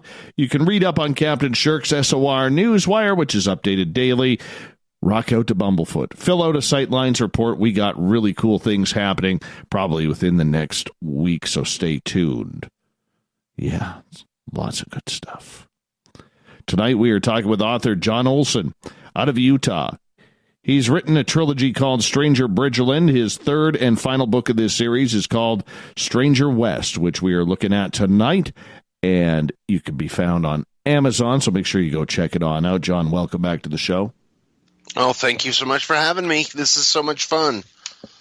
Let's talk about Littlefoot in your book, Stranger West, because let's face it, the entire West Coast, we love our claim to Bigfoot, man. We really do. Yeah. Yep. I'm partial to Bigfoot stories. And in this area, there seems to be, quite a few Bigfoot stories. In fact, 5 years ago, I think it was, the television show Finding Bigfoot even came to this area because there were so many stories. But I had Nikki get a hold of me, and she was telling me her story about Bigfoot. Her and her husband were on a Sunday drive with the Razor out in the Cache National Forest. Just looking around, spending the Sunday afternoon, enjoying the trees and just the wilderness. And as it was getting, a little bit later, they pulled up to this opening. There was kind of like an opening where there wasn't any trees. And on the other side, they saw a figure standing there. And it was only about 5 feet tall, and it was all in dark.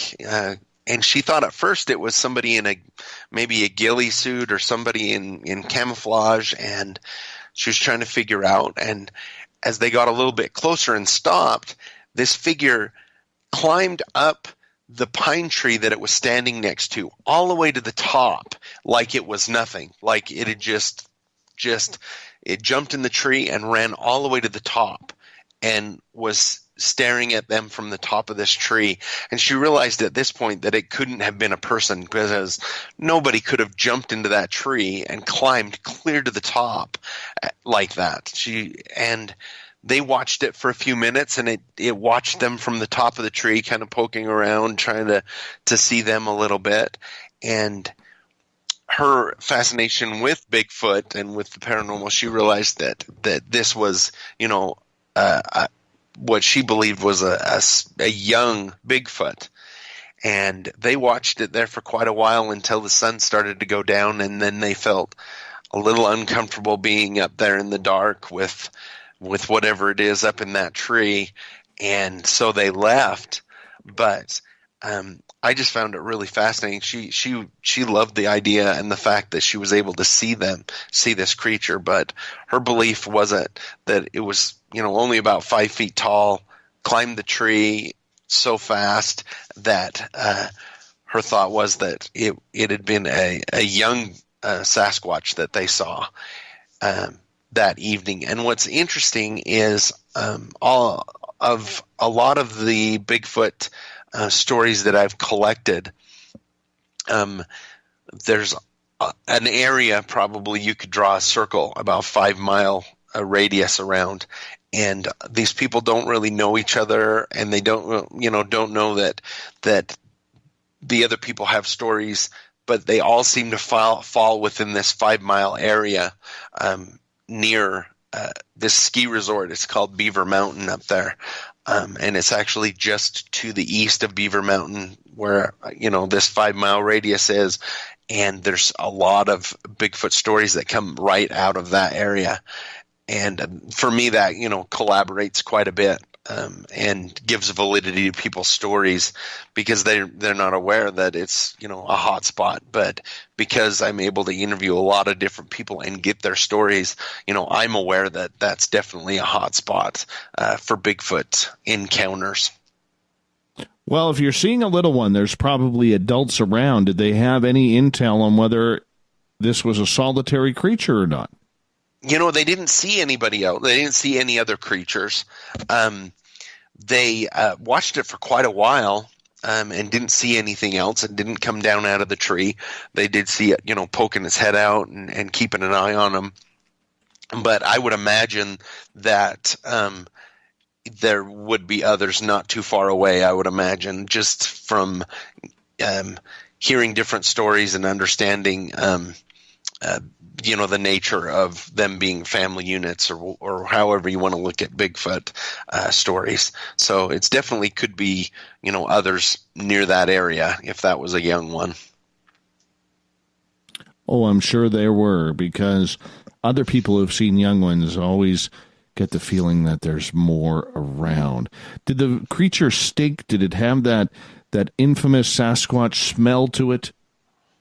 She didn't mention about the smell. It might have been upwind or, downwind from them at the time because, that's definitely something that people talk about is the smell, the garbage, musty smell that kind of comes with them. But she didn't mention it when I interviewed her with this creature anyway. Mm-hmm. Oh, man. How close were they again? They were not very far, under 100 yards, I believe. So that's not too far. Not far at all. Not very far at all. So it was getting later, so it was a little bit, dusk. So they couldn't get a super good look. Like I said, when they first pulled up, she thought it was somebody in a ghillie suit or something in dark clothing. But it wasn't until it jumped and, scurried clear to the top of this pine tree in no time at all that she realized that it wasn't, an individual, like a person. So. Now, did they end up going into mode of fear? Like, were they scared seeing this creature? I don't think they were scared at first. I think the later it got, the more frightened they were. I think she mentioned several times that she was actually later on excited that she'd had the opportunity to see it, but anyway, she was, kind of, at least when I interviewed her, excited about the fact that she had seen it, but she didn't talk too much about being too frightened of it at the time. Oh, yeah. Yeah, I don't know if you could actually be scared of something like that if it's 100 yards away. If it's 100 feet away or 10 feet away, right, that's a little bit of a difference.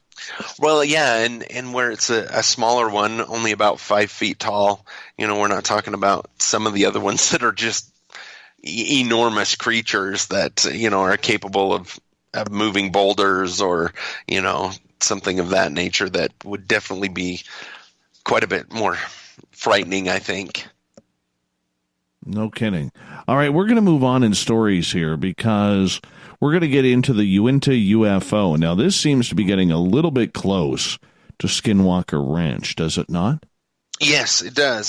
So the Uintas run north and south through kind of the middle of Utah, and Salt Lake City is right against the western side of the Uinta Mountains. But the further you go, yes, the Skinwalker Ranch butts up right against the backside of the Uinta Mountains. And that whole area is just really full of, ghost stories of Native American lore and Native American ghosts, UFOs, Bigfoot. It's just really just thick with all kinds of stories like that. There is in the Uintas one of the clusters from the Missing 411 book is in the Uinta Mountains right there. And so it's just really full of all kinds of stories dealing with the paranormal. There's a saying for the town Vernal, which is just outside of the Uintas near Skinwalker Ranch. And the saying is the people who've seen UFOs and those that haven't lived there for 2 weeks yet. So, UFOs are definitely seen quite a bit in that area. The story of the Uinta UFO, there was a group of college students at the University of Utah, and they decided to go camping in the Uintas. And the gentleman that was telling me the story, him and his friends got together. Pete and his friends went up for a few days of camping up in the Uintas.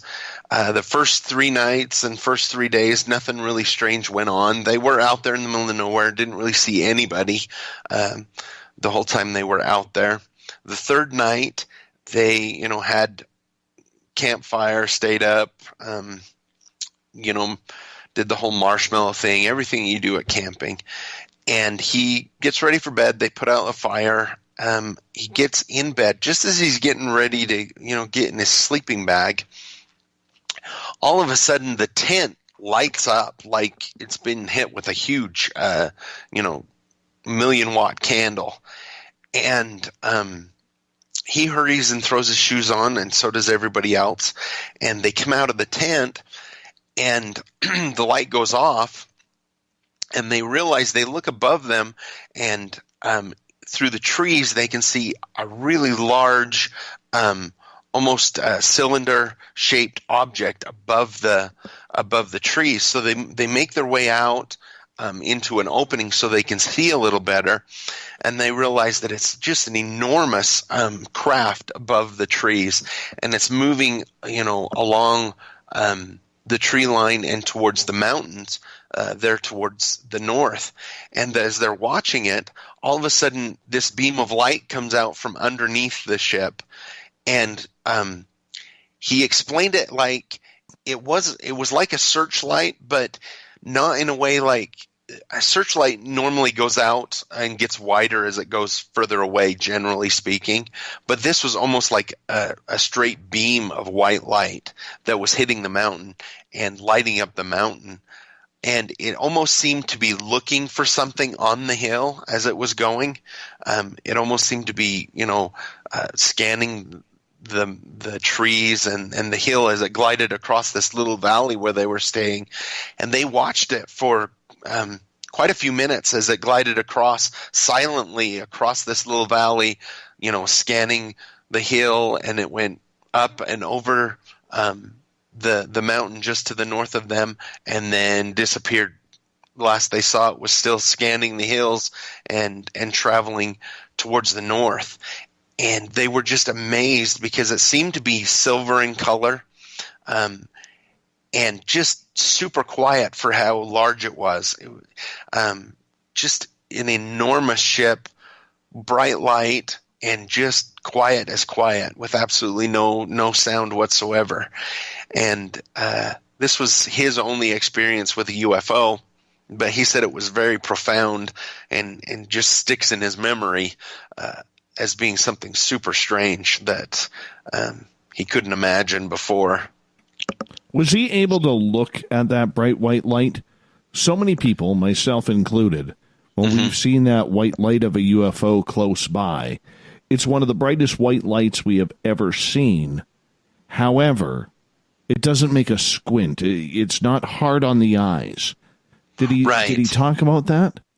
Other than when it seemed to be shining on his tent and seemed to, light up the entire tent, he just talked about how bright it was shining on the hill, but he said he's seen spotlights before, but it wasn't like a spotlight, but it was like a spotlight. So yeah, it kind of went along that lines where it's not really hard on your eyes, but yet you can see details on the mountain as it was scanning the mountain as it was going by. So yeah, he had a hard time explaining the light to me, other than it was like a spotlight, but not like a spotlight, because it was bright, but yeah, like you say, not really hard on the eyes necessarily, but definitely you could see the details on the mountain as it was looking in the trees and on the mountain with the light. So I found that really fascinating how, just like you explained, it's almost not hard on the eyes,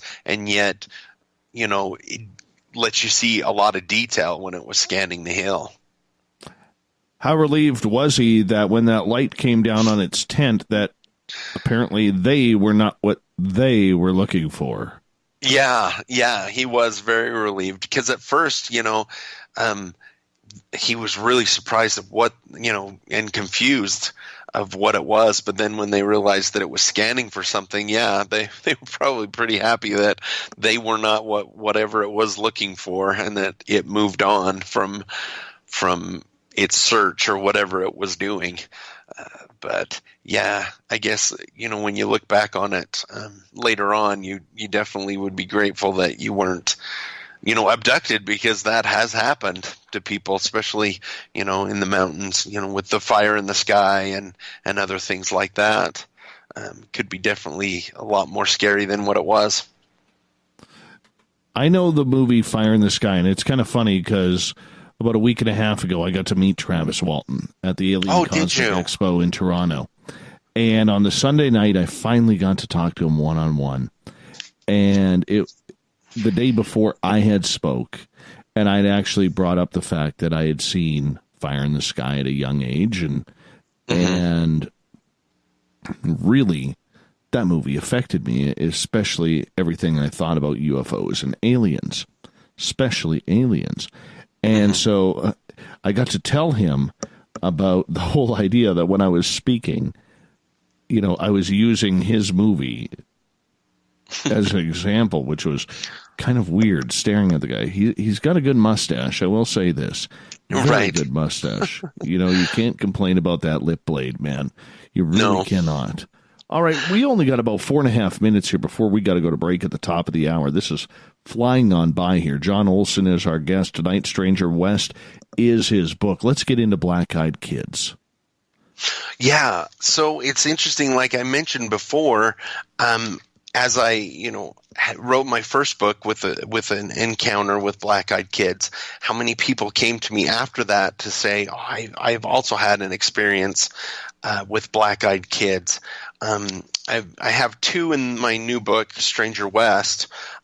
One really quick, a lady here in Cache Valley she would get up early to go to work. She had a routine of driving to the gas station and getting her coffee at 4:00 in the morning. And this morning in particular, this young man crossed in front of her on the road with a hoodie and head down, and she kind of got a weird vibe from it. She stopped at the gas station a couple blocks away, and as she came out, he was sitting on the curb next to her car.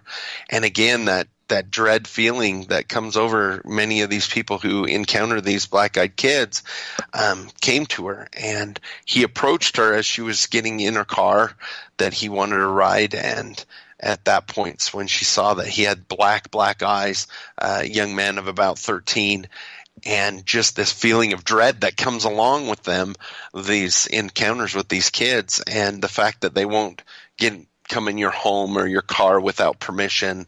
And when she had read my book and came across one of the encounters I wrote about, she contacted me quickly to let me know that she had had this encounter, and she drove off, and just the feeling of dread, and just the knowledge that she wasn't alone, because she thought she'd never really shared the story because she thought that she'd never heard of this experienced by anybody else. And just the idea that other people have had these experiences helped her be able to share this story. But very frightening to be addressed and have this kid try and get a ride from her at 4 o'clock in the morning only to see that he has black eyes. It was very frightening for her. Oh, I could absolutely see that. I can absolutely see where that would be freaky. I mean, anybody approaching a solitary woman who's in her vehicle at 4 o'clock in the morning, that just is going to send the hackles up on anybody. Doesn't matter who it is. Right. Exactly. How did she know the pupils were black eyes? Was there light around? Because if this is at 4 o'clock in the morning, I'm going to presume that it's still dark out. Yeah, it was still dark, but she was at the gas station at the time, and it was quite well lit just outside of the gas station from the street lights and coming out of the store. But when he did raise his head to look at her, it was very clear that his eyes were jet black, and she definitely went right along with her fear and seeing those jet black eyes. She took off and got out of there really quick. I think most of us would. Yes. What was the fear like that she described when this black-eyed children, or child, I guess, or kid, asked to get in the car? The feeling that she expressed, and that, everybody that I've talked to that has run into them is it's almost primal. It's like a deep down, core feeling that something is wrong and you've got to get out of there. I've had several people explain it to me as a primal fear, something that is not tangible, but just emanates through your whole body, that this situation, you've got to get out of this situation and as quickly as possible. And I think that's part of with the kids being so young. Yeah.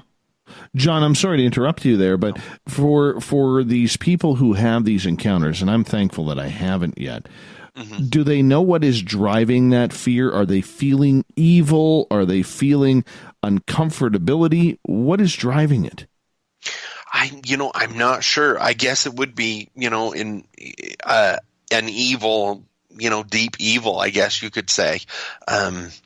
Just that, like I say, deep-seated fear coming from something that a lot of people explain it as a fear that they've never experienced before, and where it comes from and the alarms that go off, they're not quite sure, but maybe it is evil, deep-seated evil fear that's coming.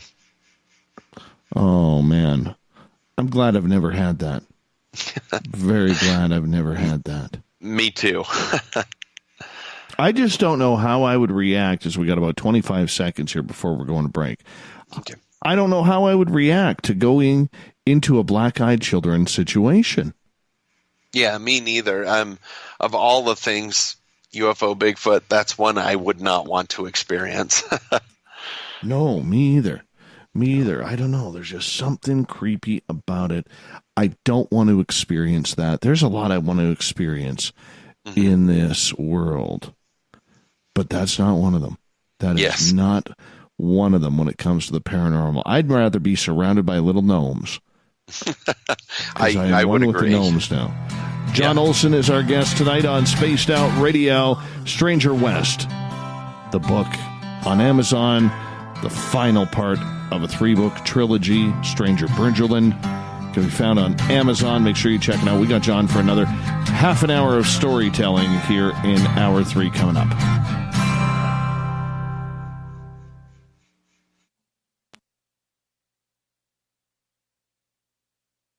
A timepiece is a reflection of who you are, and what better way to show off the real you than with an Escape watch? Escape is a lifestyle brand accessorizing your days and nights. Choose to escape and create the life of discovery that you deserve. Dream, play, unite with your own personalized Escape watch. Head to escapewatches.com. There is no time like the present to enjoy your escape. Use promo code SMF2017 for your 20% discount today. Coming soon to our website, spacedoutradio.com, is the SOR Space Travelers Club. For just $5 a month, you can get into a private area on our site where you can hang with other listeners in our chat room, post in our forum, and check out a bunch of exclusive content and store that won't be found anywhere else, including a nightly after-show party with Dave. It's going to be the best $5 a month you're going to spend. The SOR Space Travelers, only at spacedoutradio.com. Looking for something new to push your limits? Look Beyond the Spectrum, a new docuseries featuring some of the best researchers in the world when it comes to everything from UFOs, government cover-ups, and Bigfoot in the forest. Truth seekers like Steve Bassett, Dr. Jeff Meldrum, Richard Dolan, as well as others all chip in to bring their knowledge to you. Beyond the Spectrum can be found on Amazon as well as Tubi TV. Tell us what you think on our Amazon page.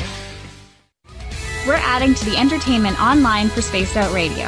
I'm Amber Beckrud, and I want to invite you to subscribe to our YouTube channel and check out Cryptid Tales, where I will take you on a journey into some of the strangest legends and lore from around the world, relaying the stories to you of the strange creatures and experiences that people have had throughout time. You can find Cryptid Tales at youtube.com/Spaced Out Radio, and while you're there, don't forget to check out our free archives and leave a comment. See you there. Are you intrigued by Paranormal Talk Radio? You'll love the new Paranormal Radio app from TalkStream Live. You'll find a great selection of talk shows covering UFOs, ghosts, strange phenomena, and much more. Download the Paranormal Radio app now and start listening to the very best in paranormal talk entertainment, including the network you're listening to right now, the Paranormal Radio app, free in Google Play and the iOS App Store.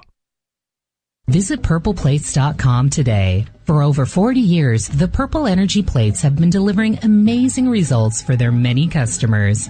Inspired by the great genius Nikola Tesla, the harmony, healing, and energetic effects of the plates have proven over and over to be beneficial and often miraculous to thousands of customers. Check their site for daily specials and choose from their many energy products. You won't be sorry. Visit them today at purpleplates.com. Hello, this is your guitar man, Ron Bumblefoot Thal, and I have to tell you, I love the response I get for Little Brother is Watching from Spaced Out Radio fans. It's amazing how music can inspire and make people think deeper about what's going on in the supernatural world. You can head over to my website, bumblefoot.com, to check out my music, my guitar workshops, my touring, even check out some of the hot sauces that I'm working on. And make sure you keep on listening, because with Spaced Out Radio, you know Little Brother is watching. A little bit of science, a little bit of skepticism. Add a dash of snark and you have the makings of Spaced Out Sundays with me, Everett Thiemer. Together we will look into the reality of the paranormal with an open eye and rational thought. Oh, did I mention there'll be plenty of woo as well? Your time spent with Spaced Out Sundays will make the night even better. The chat rooms are open, 9:06 p.m. Pacific, 12:06 a.m. Eastern, right here at spacedoutradio.com. At spacedoutradio.com, we have a little bit of everything for you to stay up late. So while you're there, check out our SOR Newswire, where our team brings you stories of the weird and strange to the WTF from around the globe. News on Bigfoot, UFOs, paranormal, Darwinian-type crime tales. It's the stories that the mainstream media usually won't touch. Well, we got them all on the SOR Newswire, only at spacedoutradio.com. Heading to Vancouver and looking for a night on the town? The Moose Vancouver is the bar that never stops rocking until 2 a.m. every night. The Moose has great food with everything on the menu from $6.95 to $8.95. Fantastic, vibrant staff and rock and roll that will bring you back to when the music was real, the hair was long, and the guitars were rocking. Get your party on at the Moose Vancouver, the official party bar of Spaced Out Radio. Every night on Spaced Out Radio, we have places for you to hang out. Hi, this is Carl. Join our SOR Space Travelers group on Facebook for live chat. On Twitter, using hashtag Spaced Out Radio. You can also join us in our Spreaker chat room. Check us out on Instagram at Dave Scott SOR. All of our archives are free on YouTube at Spaced Out Radio. By the way, I'll be watching you at your window until you do. Bye!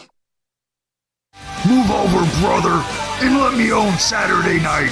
This is Rich Giordano, and I'm inviting you to tune on in to Spaced Out Saturdays starting at 9 p.m. Pacific, 12 a.m. Eastern, where I'm going to bust open the lids on everything paranormal. Why? Because we want answers, and I'm the guy who's going to deliver those answers to you. Join the chat rooms, and we'll see you this Saturday. Just be there. No, really. On the first Tuesday of every month, I encourage you to come along for a journey with me, Geraldine Orozco, on The Spiritual You. Together, we will take a look at how to access the highest expression of yourself and change your life. Consciousness, ET contact, health, and wellness, we can talk about it all. So come along for a spiritual ride with me, Geraldine Orozco, on The Spiritual You, only on Spaced Out Radio. We all know on Spaced Out Radio we love a good beard and mustache, so why not take care of your facial hair with Mighty Moose Beard Oil? Made in Canada, we're taking care of beards and stashes around the world. We use 100% natural ingredients with our oils and balms to make your whiskers feel silky smooth. Use promo code SOR2019 at MightyMooseBeard.com today.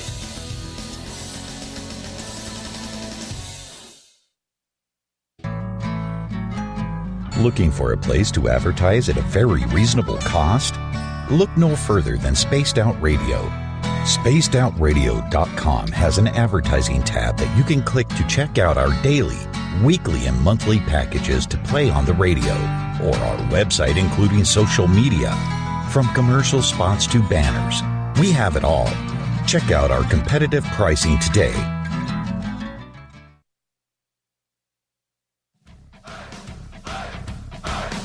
Would you like to connect with us? Head to spacedoutradio.com for all your latest show info. Now, back to Dave Scott and SOR. Third and final hour of Spaced Out Radio is underway tonight. I am your host, Dave Scott. Thank you so much for joining us. We say hello to everyone listening in on UPRN 107.7 FM in New Orleans, WQEE 99.1 FM in Noonan, Georgia, KZFX 93.7 FM in Ridgecrest, California.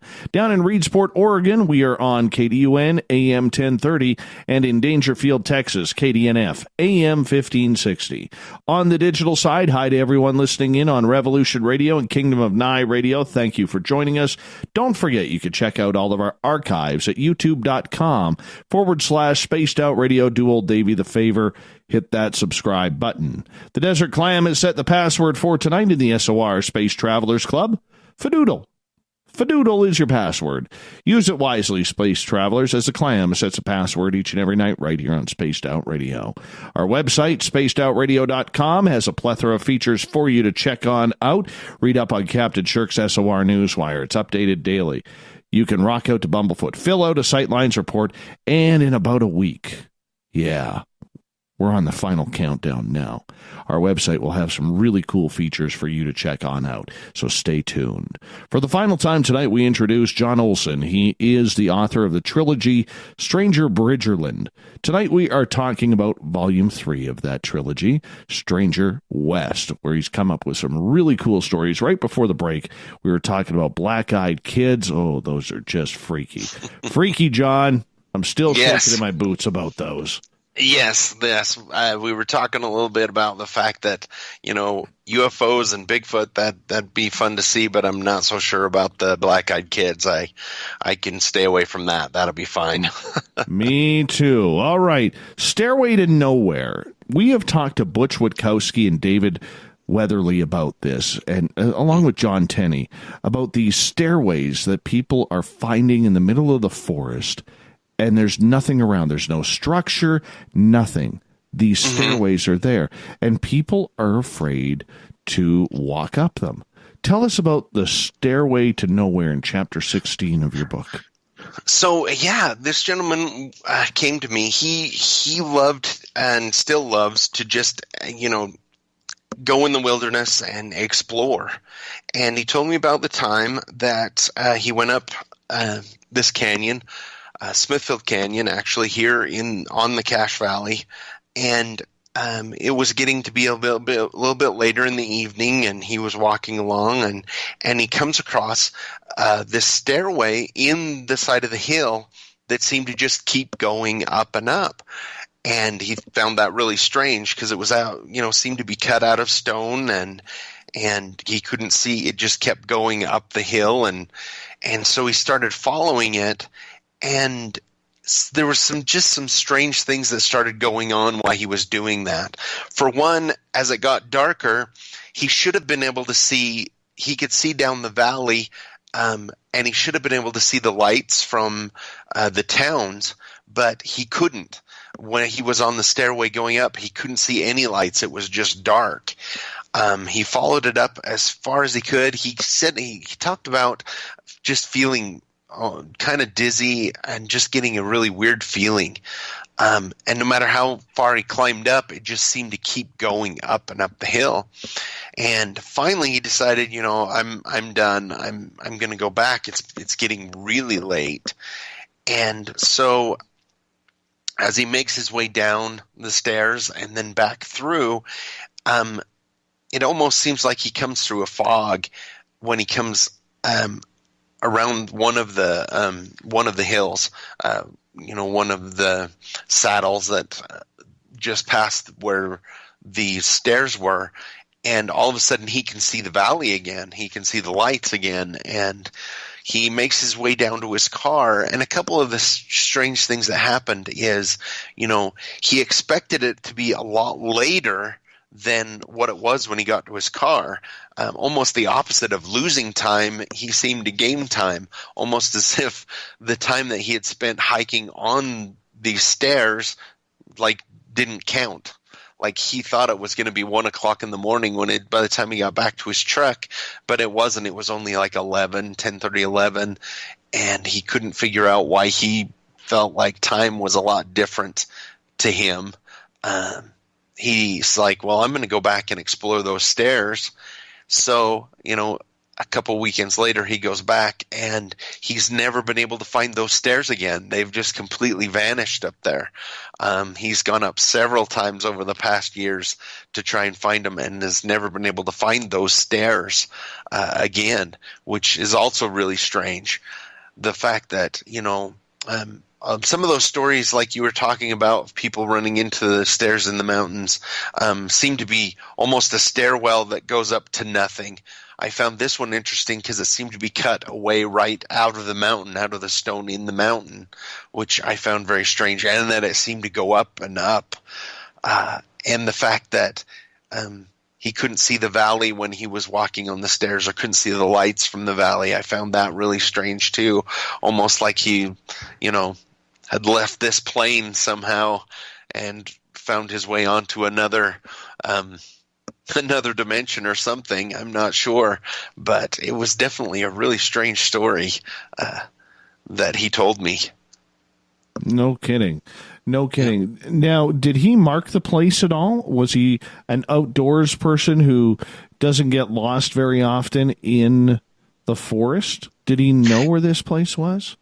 Yeah, he had never been really to this area before, but yeah, he was, he's an outdoorsman, spends lots of time in the outdoors. He didn't have a GPS. It was far enough back that you really didn't even have GPS at the time, but he, mentally marked where it was. Like I said, he doesn't get lost or anything like that. It just seems that wherever the stairs were, he's just never been able to find them again, mentally mark it on his map. And he's been all over that canyon, up and down, trying to find it, and just absolutely can't find it. But I have heard stories. I haven't been able to find another firsthand account, but I have heard stories of other people finding those stairs up there. So he's not the only one that's supposedly seen them.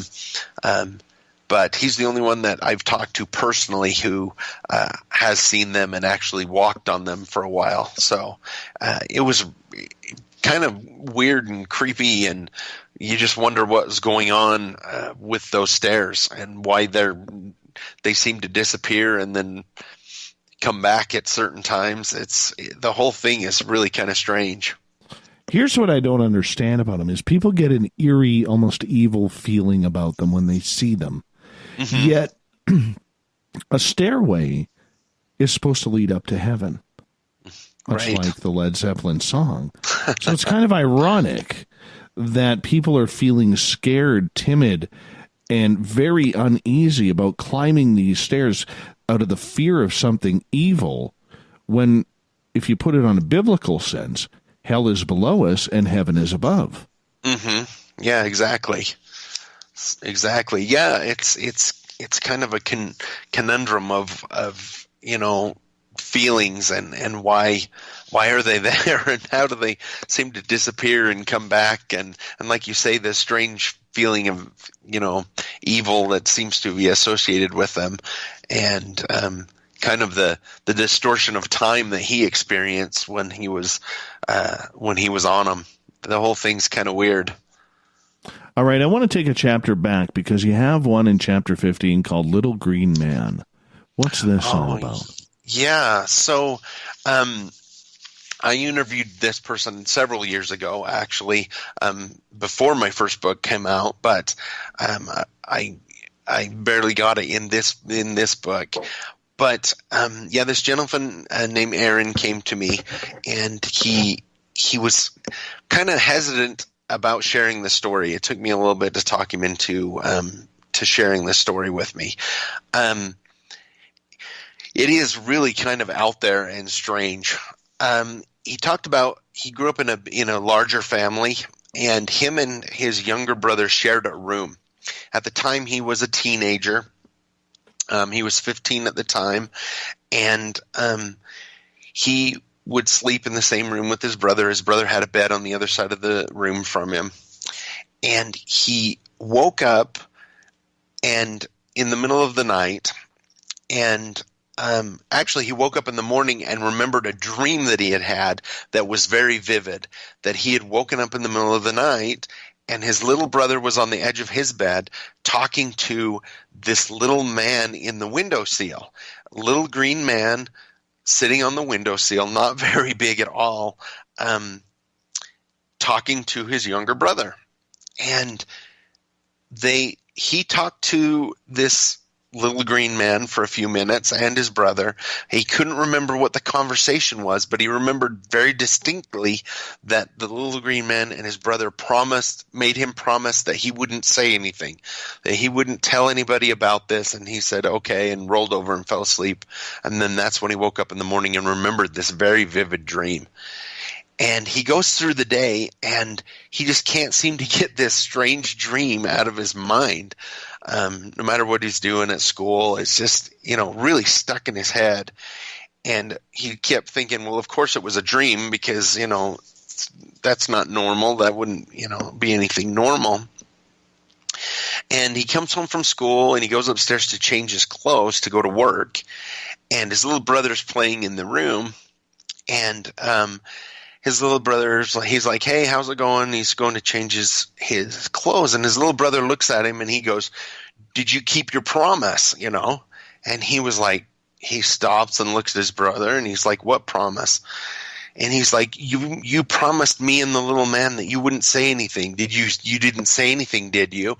And he said it was like somebody poured an ice cold bucket of water down his back because he's realizing that it wasn't a dream or it was a shared dream or something.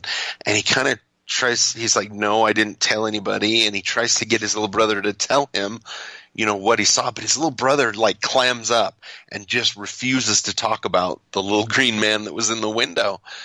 And he tries for several days to get his little brother to talk about it, and he wouldn't talk about it.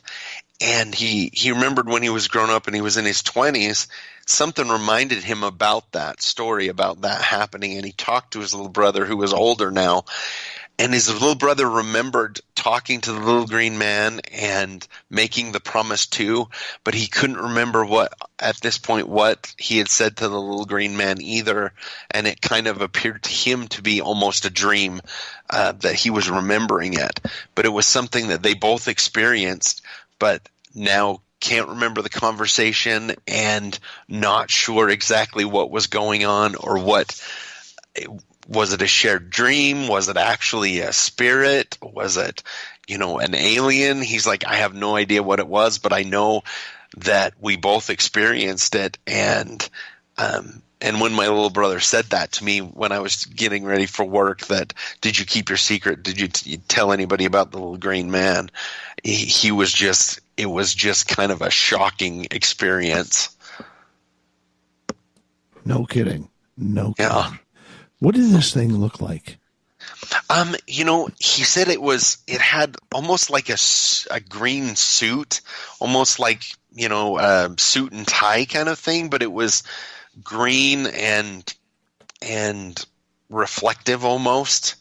And I think he said, if I remember correctly, I apologize, that it even had a hat on or something. But when I was talking to him later, he almost had the feeling that what he was seeing wasn't what it really looked like. And I said, well, what do you mean by that? And he's like, I almost feel like it was showing us something that we could comprehend or something like that. And he goes, I really can't explain it any better than that. I don't know if that's what it really looked like, the little green man. With the suit and tie and glowing green fluorescent kind of thing, or if he was just showing us something that we could comprehend. And I thought that was kind of interesting that he would say that because the whole thing was just so out there and strange to him that he was just not sure exactly, what it was that had visited him and his little brother at night. Yeah, no kidding. Wow. Yeah. All right. We only got about 7 minutes left, and our guest tonight is John Olsen here on Spaced Out Radio. His book, Stranger West, Paranormal True Stories from the West, can be found on Amazon. Sasquatch in the Wind Rivers. What's this all about? Yeah, so I interviewed this gentleman. His name's John. I actually worked with him for a while, and he found out that I collected stories and everything, and he's like, oh, I got to tell you what happened to me. And the Wind Rivers are in Wyoming. It's a big section of wilderness in the mountains in Wyoming. I've been there several times. It's actually really a great place. The way it's set up, you have to set up with the Forest Service where you're going to go, so that they don't have too many people in there at a time, so that you get the feeling that you're out there in the middle of nowhere, which you definitely do. He was on a backpacking trip by himself. He was in his early 20s, and he had a wonderful time, was doing good, and he was in his tent, and in the middle of the night he woke up to the sound of heavy footsteps coming down the trail. And he was listening because there's a lot of bears up there. And so, he'd taken the regular precautions for bears, had his food stored away from camp up in a tree. But he's realizing this is, on 2 feet, whatever it is. And he could hear it walking really heavily down the trail and into his tent, into his camp. And he's sitting there just listening, and he's kind of, at this point really scared because he's not sure exactly what it is. He actually thought, is this a Sasquatch? He'd never seen one or anything, but heard plenty of stories. And it was a full moon, so it was kind of light, but he's just sitting in his sleeping bag, And at one point, it walks around the camp, and he gets an outline of it on his tent, so he can see it's a really large creature, which he could tell from the heavy footprints.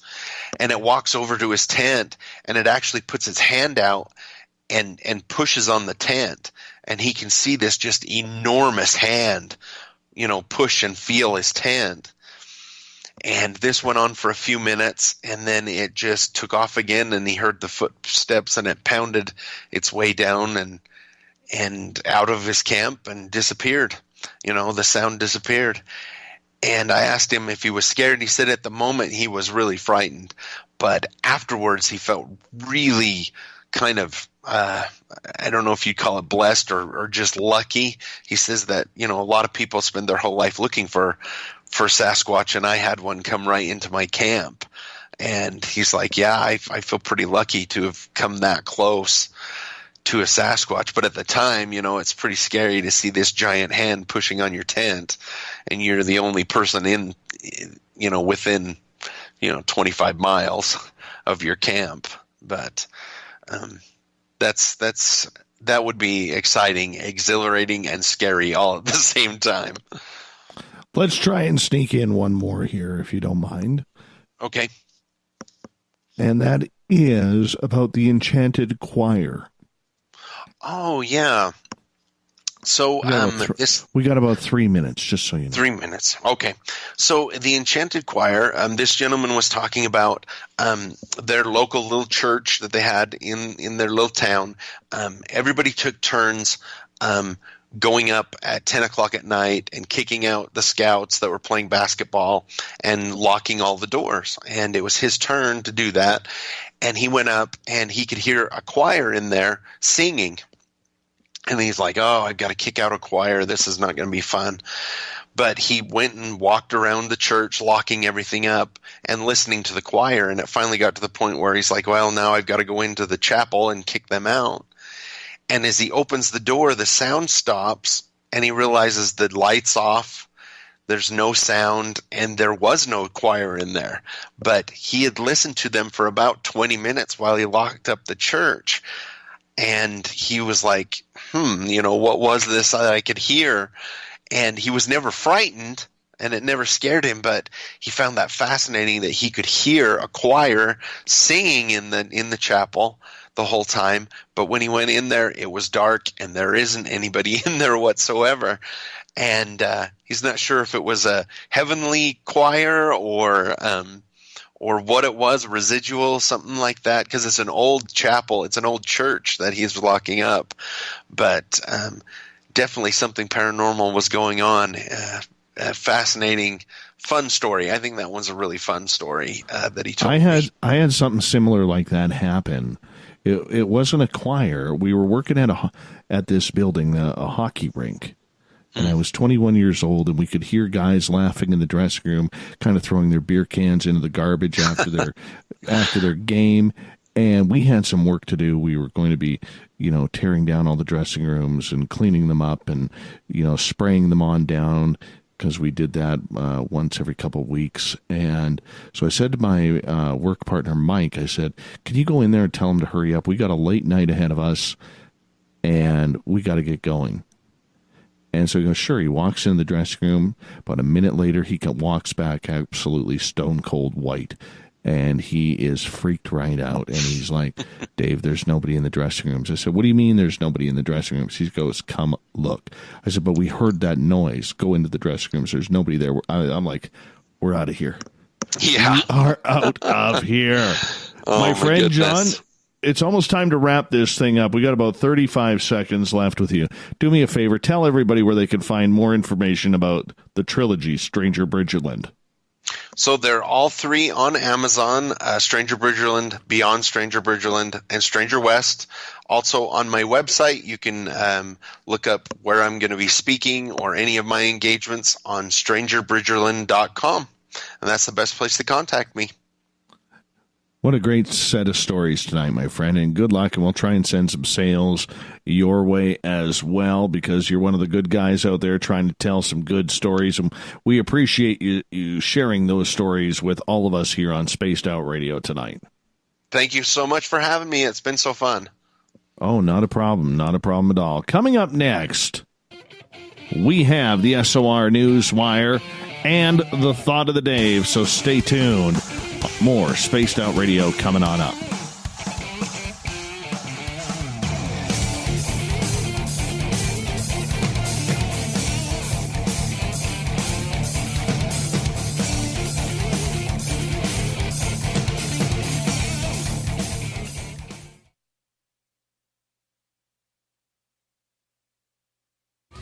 We're adding to the entertainment online for Spaced Out Radio.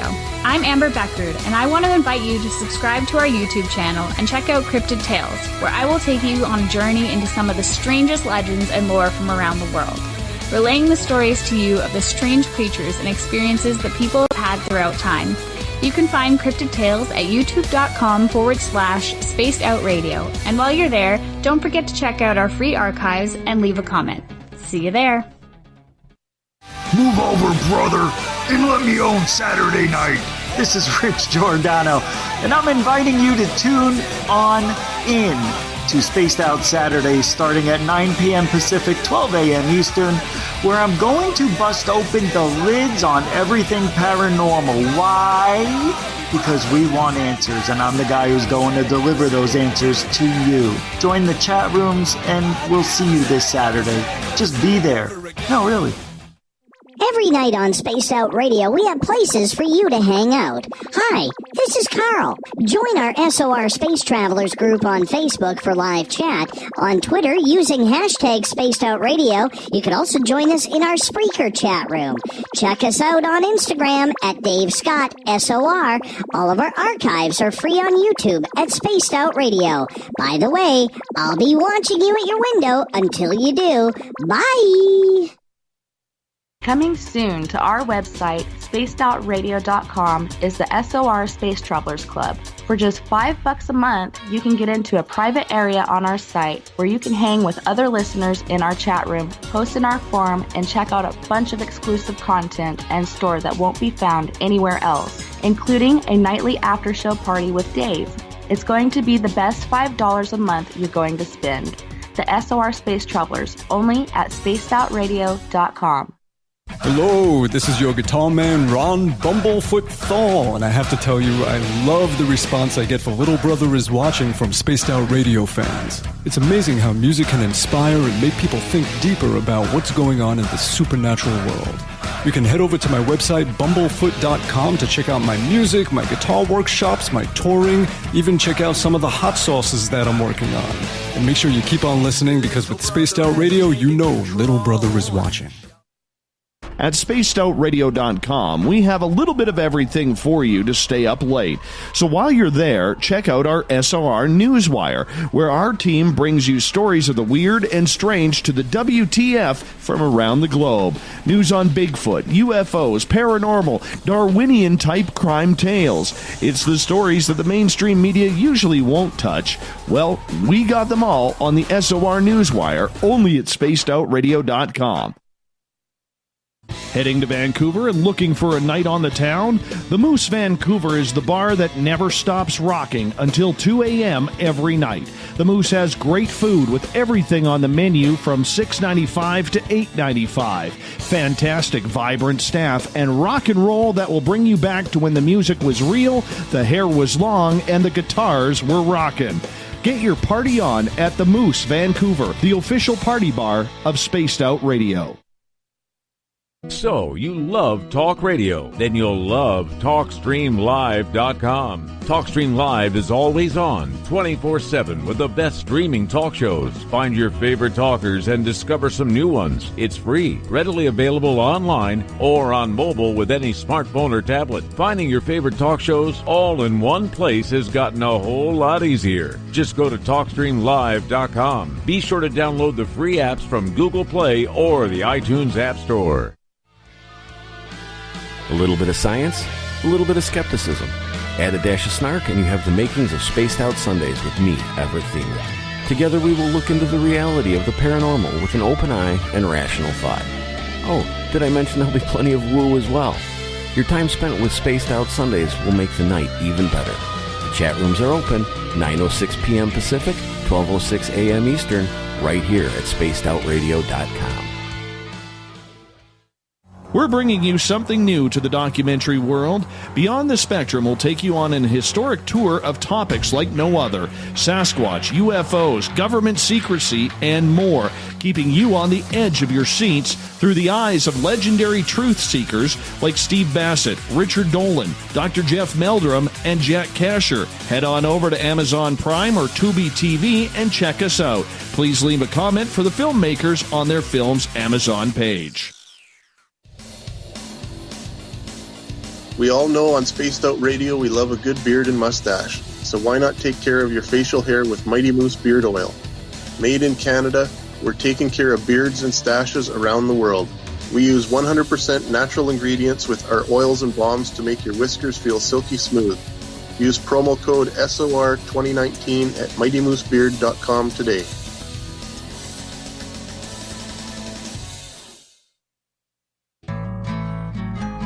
Looking for a place to advertise at a very reasonable cost? Look no further than Spaced Out Radio. SpacedOutRadio.com has an advertising tab that you can click to check out our daily, weekly, and monthly packages to play on the radio, or our website including social media. From commercial spots to banners, we have it all. Check out our competitive pricing today. Visit purpleplates.com today. For over 40 years, the Purple Energy Plates have been delivering amazing results for their many customers. Inspired by the great genius Nikola Tesla, the harmony, healing, and energetic effects of the plates have proven over and over to be beneficial and often miraculous to thousands of customers. Check their site for daily specials and choose from their many energy products. You won't be sorry. Visit them today at purpleplates.com.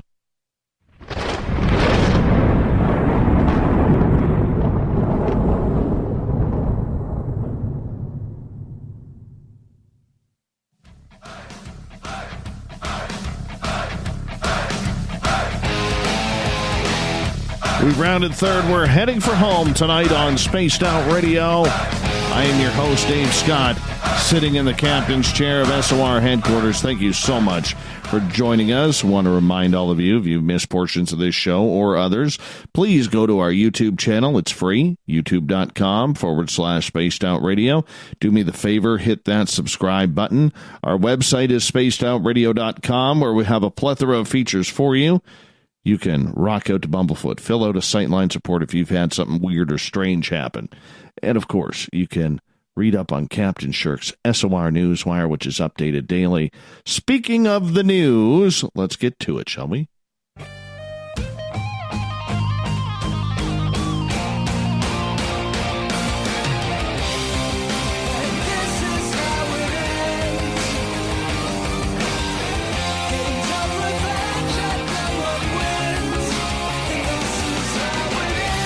The news is always changing, which is why we bring you the SOR Newswire. At the back end of every show where we get to the weird, the strange, those head scratchers that keep you up at night. We're going to start out on the ice, because as I kicked off the show with John, tonight is opening night in the National Hockey League, and I realize most of our listeners are American, couldn't probably care about the beautiful game of hockey, but I do.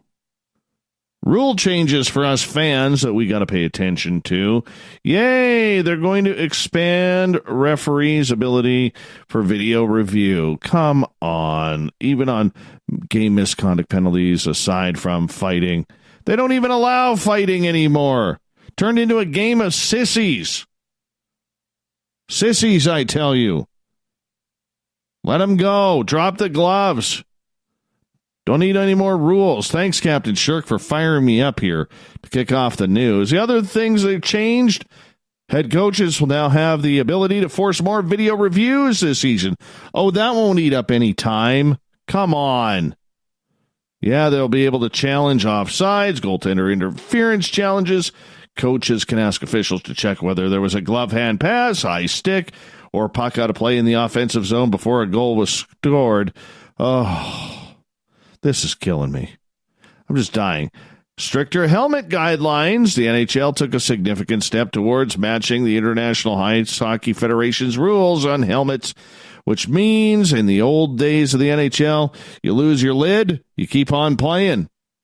Now, you lose your lid, pick it up, put it back on, or skate to the bench and wait until there's a whistle break. That one I actually don't mind. That's about safety.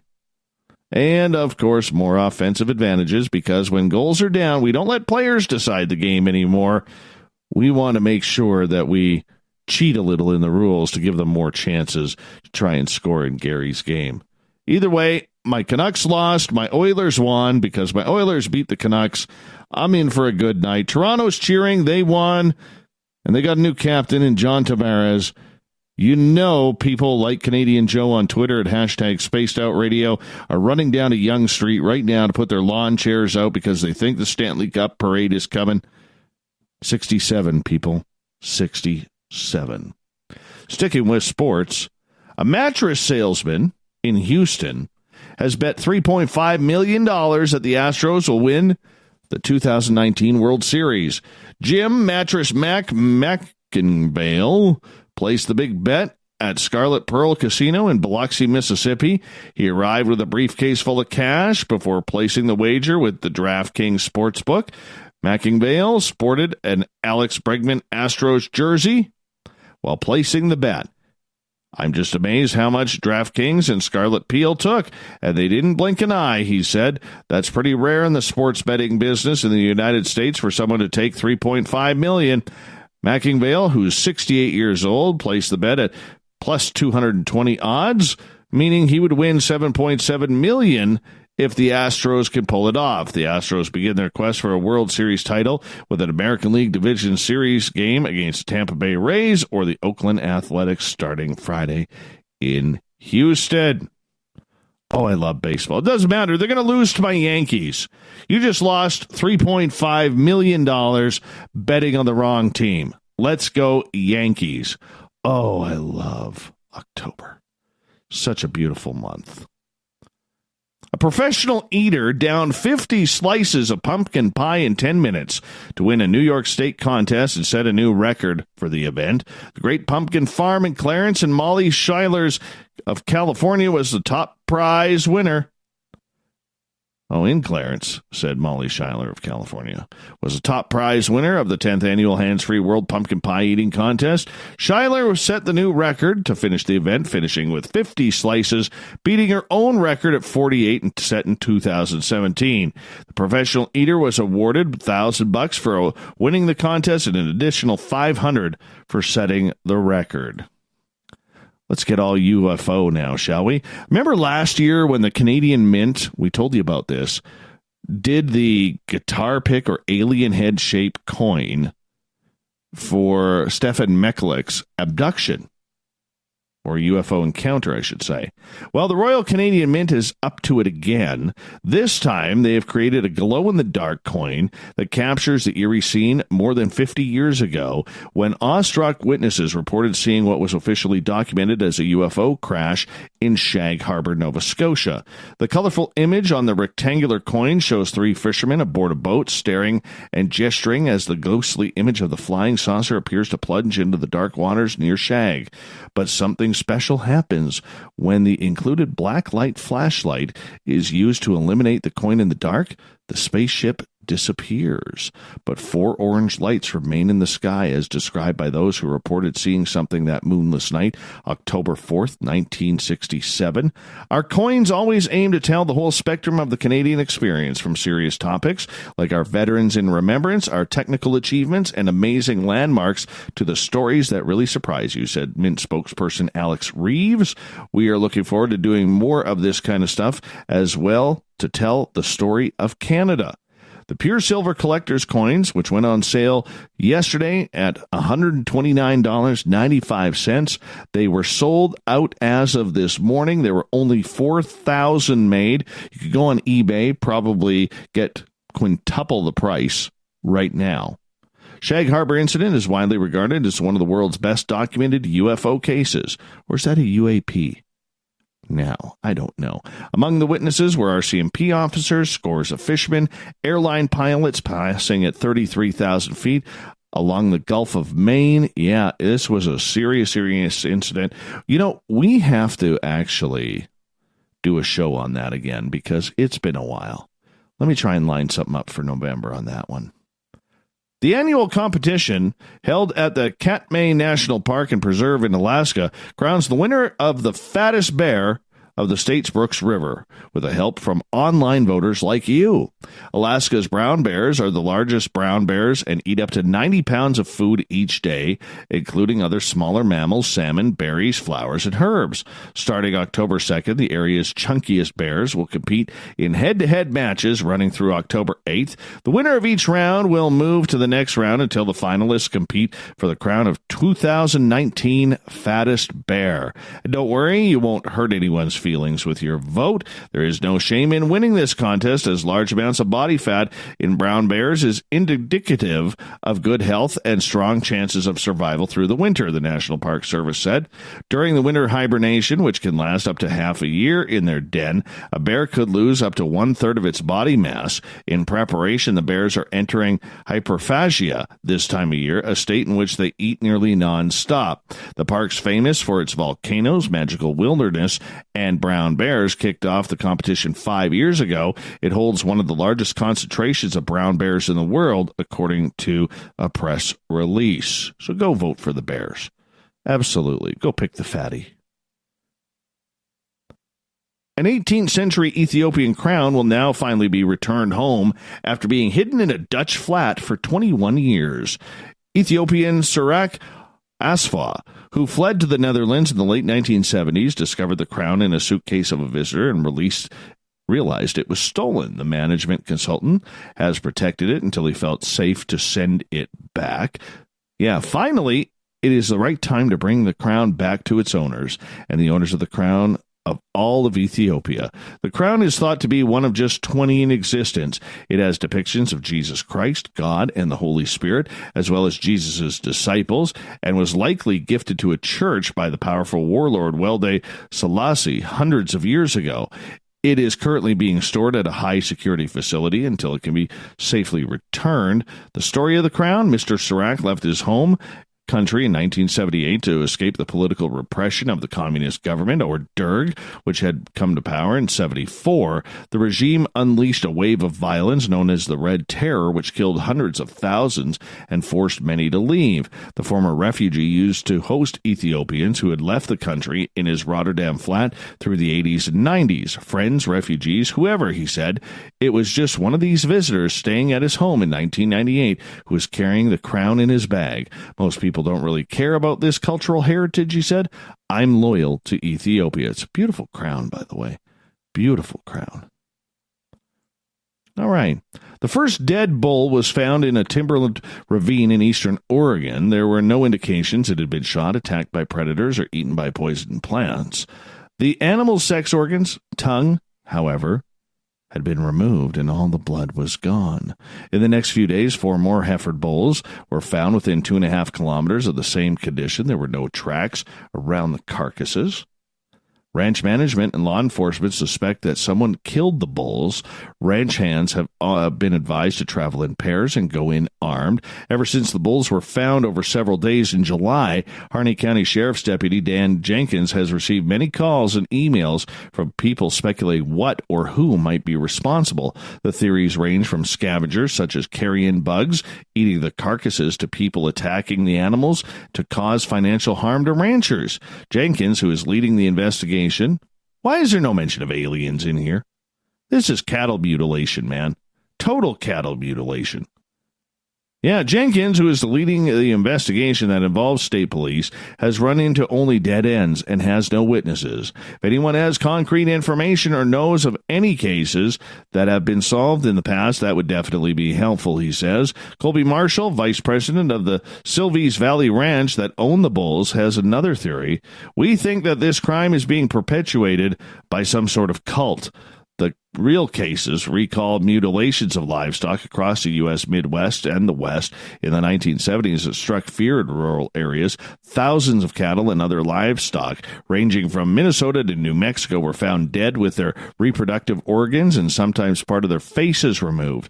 Ranchers began carrying guns. Folks said helicopters had been heard around the kill sites. A federal agency canceled an inventory by helicopter of its land in Colorado, worried that it would get shot down. Oh, this is so aliens. So aliens. Why not just admit it? You got aliens. That farmer's got a problem with some aliens there. If you got aliens, you can't be screwing around. You just can't. You definitely don't want aliens of that kind. Unless they're going to slice you a nice steak. You know what I'm saying? If they're going to slice you a nice steak, then maybe you can dine with them. I don't know. I really don't know. But, and we're going to finish off once again with Florida, man. I mean, why wouldn't we? Right? Why? Where else would we go but the state of Florida? So, here we go.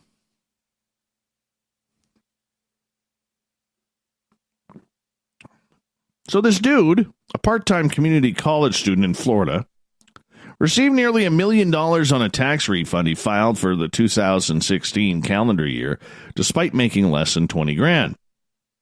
Ramon Christopher Blanchette, 29 years old, bought a 2016 Lexus RC 350 with part of the $980,000 refund. Over the next two filings in 2017 and 18, Blanchett claimed he was owed a total of $492,211. The government, though, caught on. No kidding. They filed a civil forfeiture action this January after seizing $919,421 from his account and his Lexus. In September, he was accused of felony theft of government funds and could face up to 10 years in prison after pleading guilty this week. Paul Downing, who is Blanchett's public defender, said this case was unusual and he can't figure out why the IRS sent his client the check. I can't believe they sent the check in the first place, Downing said. Wasn't there any oversight? Not having his Lexus and needing transportation from East Tampa, where he lives with his mother, Blanchett took the bus across town for his court date. He was sharply dressed and spoke politely, using yes, sir, and yes, your honor, when answering Judge Anthony E. Porcelli's questions if he understood the possible outcome of a guilty plea. Prosecutor Rachel Bedke detailed the specifics of how Blanchett electronically filled out his 2016 tax return early in 2017. He claimed $18,497 in wage income. He claimed $47,357 in deductions. He claimed $1 million for income tax credit withholding. Yeah. He included an attachment that contained fictitious information on wages and taxes withheld from a Tampa nursing home. This guy had it all. Absolutely. So, yeah. What else did he do? Oh, he claimed a $1 million tax return. Blanchett requested $20,000 of that be applied to his next year's estimated tax. The IRS mailed Blanchett a $980,000 check in April of 2017, which he deposited into an account and at SunTrust Bank, which in turn contacted the IRS, putting the check into a vault pending IRS verification and closed Blanchett's account. A year later, Blanchett was granted the funds, and he asked for a different check in which he deposited into an account at Grow Financial Credit Union, told bankers there that the money came from his father's estate. He then purchased his Lexus for $51,000. A federal magistrate in Tampa last August gave the IRS authorization to seize the Lexus and any money remaining in the account, which was $917,421. Make that $917,000 and change. Let's just say it that way. All right. Yeah. Bad Florida man. Bad Florida man. But what do we expect, right?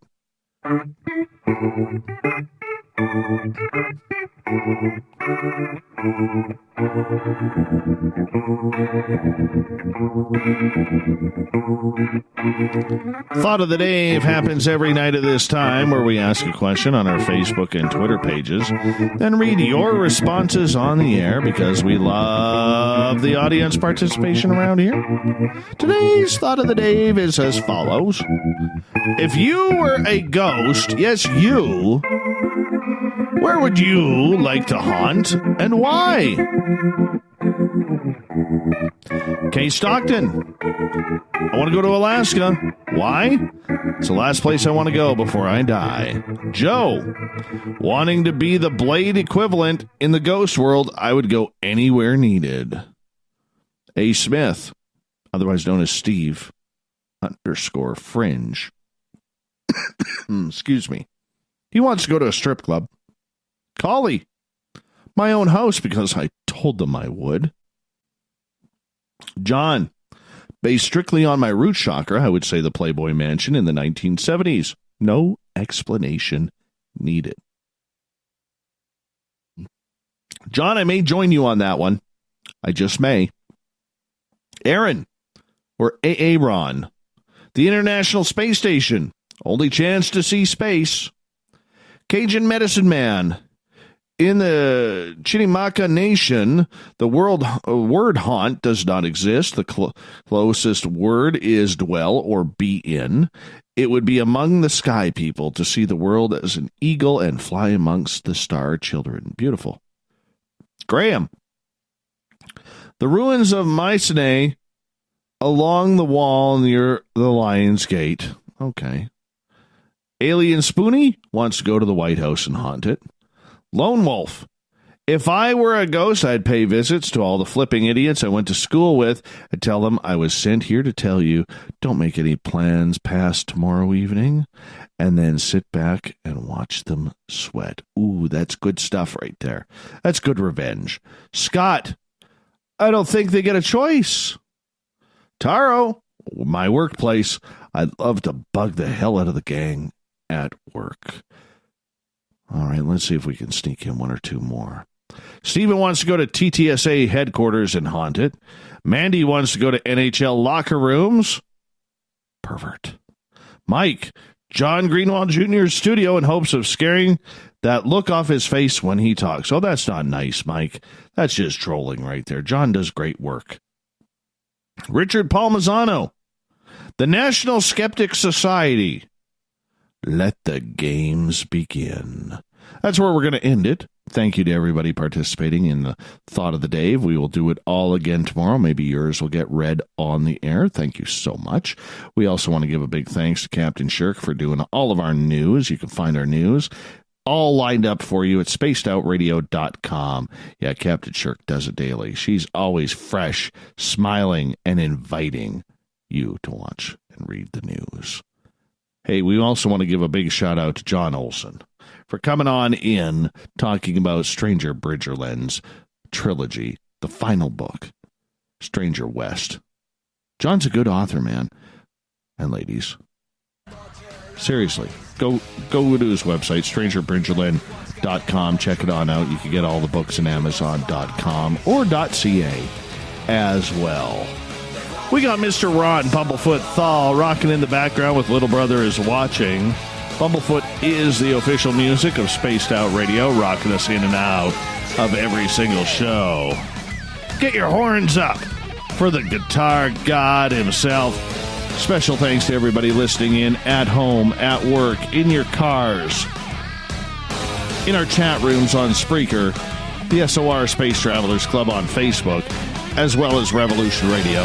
We can't forget the weirdos on Twitter at hashtag Spaced Out Radio. You know where you are. And wherever you may be. I know you're out there somewhere.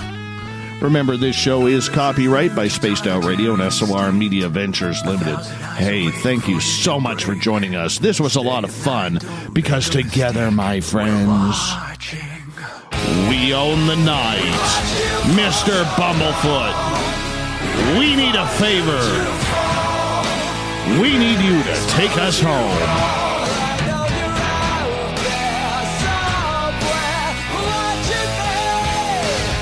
Have a good night, everybody. Let's rock it out. Hey, hey, hey, hey, hey, da-da-da-da. Hey, hey, hey, hey, hey, hey, da-da-da-da.